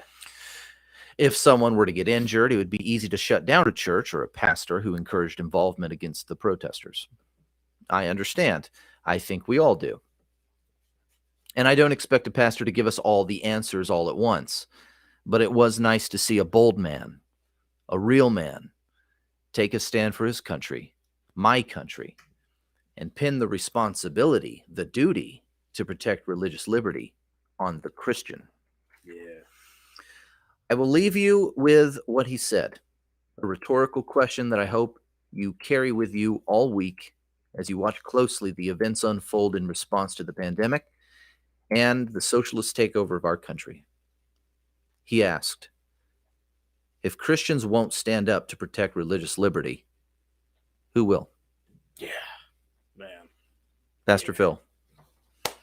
Pastor Phil. Yeah, man. Give it up for Pastor I was Phil, like, baby. Yeah. This was great. Like, Wow. we watched the first half of it, Yeah. and I was like, it's another one of these sermons. Yeah. You know, I hear this. We've heard from all the pastors. They're going to say, you know, we're just like the early church. We just need to not be political and not take sides. And he started that. Yeah. And then he flipped the whole thing on his head and basically said the early America is an anomaly in history. Yeah. And the church in America has an opportunity. We are like the early church, but we also have, because of this opportunity where we get to choose our leaders. Yeah. That means something. That requires something of us. Yeah. If it we let does this require- opportunity collapse, Yeah. you know, we've not done our role as Well, Christians. and you know, the sad thing is, and he's absolutely right, you know, we have a responsibility. The real trouble that we're kind of in now is, if you pay attention to what happened last year, we have had that ability taken from us. Mhm. And so the responsibility has shifted to a very murky place of, like, you now exist in a place where you really sometimes are allowed to pick your leaders and sometimes you're not, even though you're ostensibly always allowed to pick your Mhm. leaders. Mhm. But if the numbers don't add up the right way, then just, Yeah. you know. Well, I'll tell you that, you know, the interesting thing about and I didn't even know this. I've been a part of this church. We've been watching online, meeting with a family in a home, watching the sermons, and we're connected to the church. I've been doing that for over a year, and I didn't know this till this morning. Last year, he and his church sued their county because they weren't allowed to congregate. Yeah. And then people were allowed to go to restaurants and bars, Right. but they still couldn't congregate in church. Yeah. So he sued the county and won. Dude, I'm so proud. I'm so for that. That's You know, it's so awesome. cool. And all these pastors came Good out for of him. all these pastors came out of the woodwork and Uh-huh. said, "Thank you. We can meet again." And mosques, Yeah. synagogues, Yeah. like rabbis and imams contacted him and said, Oh, "Thank you. We haven't been able to meet until this case went through." you know what I would say if I were in his shoes would be like, where were you guys? Like, Yeah. why did it have to be me? Yeah. You know? I don't know. I mean, it's a pretty big. It's probably one of the bigger churches in the area. Oh, is that? And you know, Okay. when he first did it, like everyone thought it was like their church was just trying to get money and yada yada yada. They didn't get a dime, just Really? just enough to cover their court costs. That's it. Yeah. You know, but Well, because it's not about it's not Well, about the money. It's about sending a message. Yeah, Right. I mean, but Right. it really is. It's Yeah. about the principle. yeah, You know, Yeah. it's not about the church. One of the biggest temptations, the love of money is the root of all evil, and churches are no exception to that. And so, anytime a church does something where it loses money or it doesn't make any money, is there's God's probably there. yeah. Well, you know, and I in think that decision. I think one reason why others may not have done it because they didn't have the resources to do it. That's fair. Yeah, You know, that's fair. And they wanted to do it, or maybe they didn't know what to do. Maybe they didn't think they could do it. Possibly. You know, Yeah. but Yeah. all that said, he did it, Yeah, good. and for I him, had no man. idea, and I was like, "Oh yeah, this guy's my pastor." That's I my like this pastor over guy, there. Yeah, he's and he pretty used to cool, be he used to be a SWAT team cop. Oh, okay. He Interesting. did that for a long time, and now Yeah. he's like, now he does this. Now he's a full-time pastor. I would love to hear what he has to say about enforcement of all the jab measures and everything. Yeah, I would too. Yeah. You won't hear anything like that from the platform. No, probably not. Maybe from the podcast though. I don't know. Maybe. Yeah.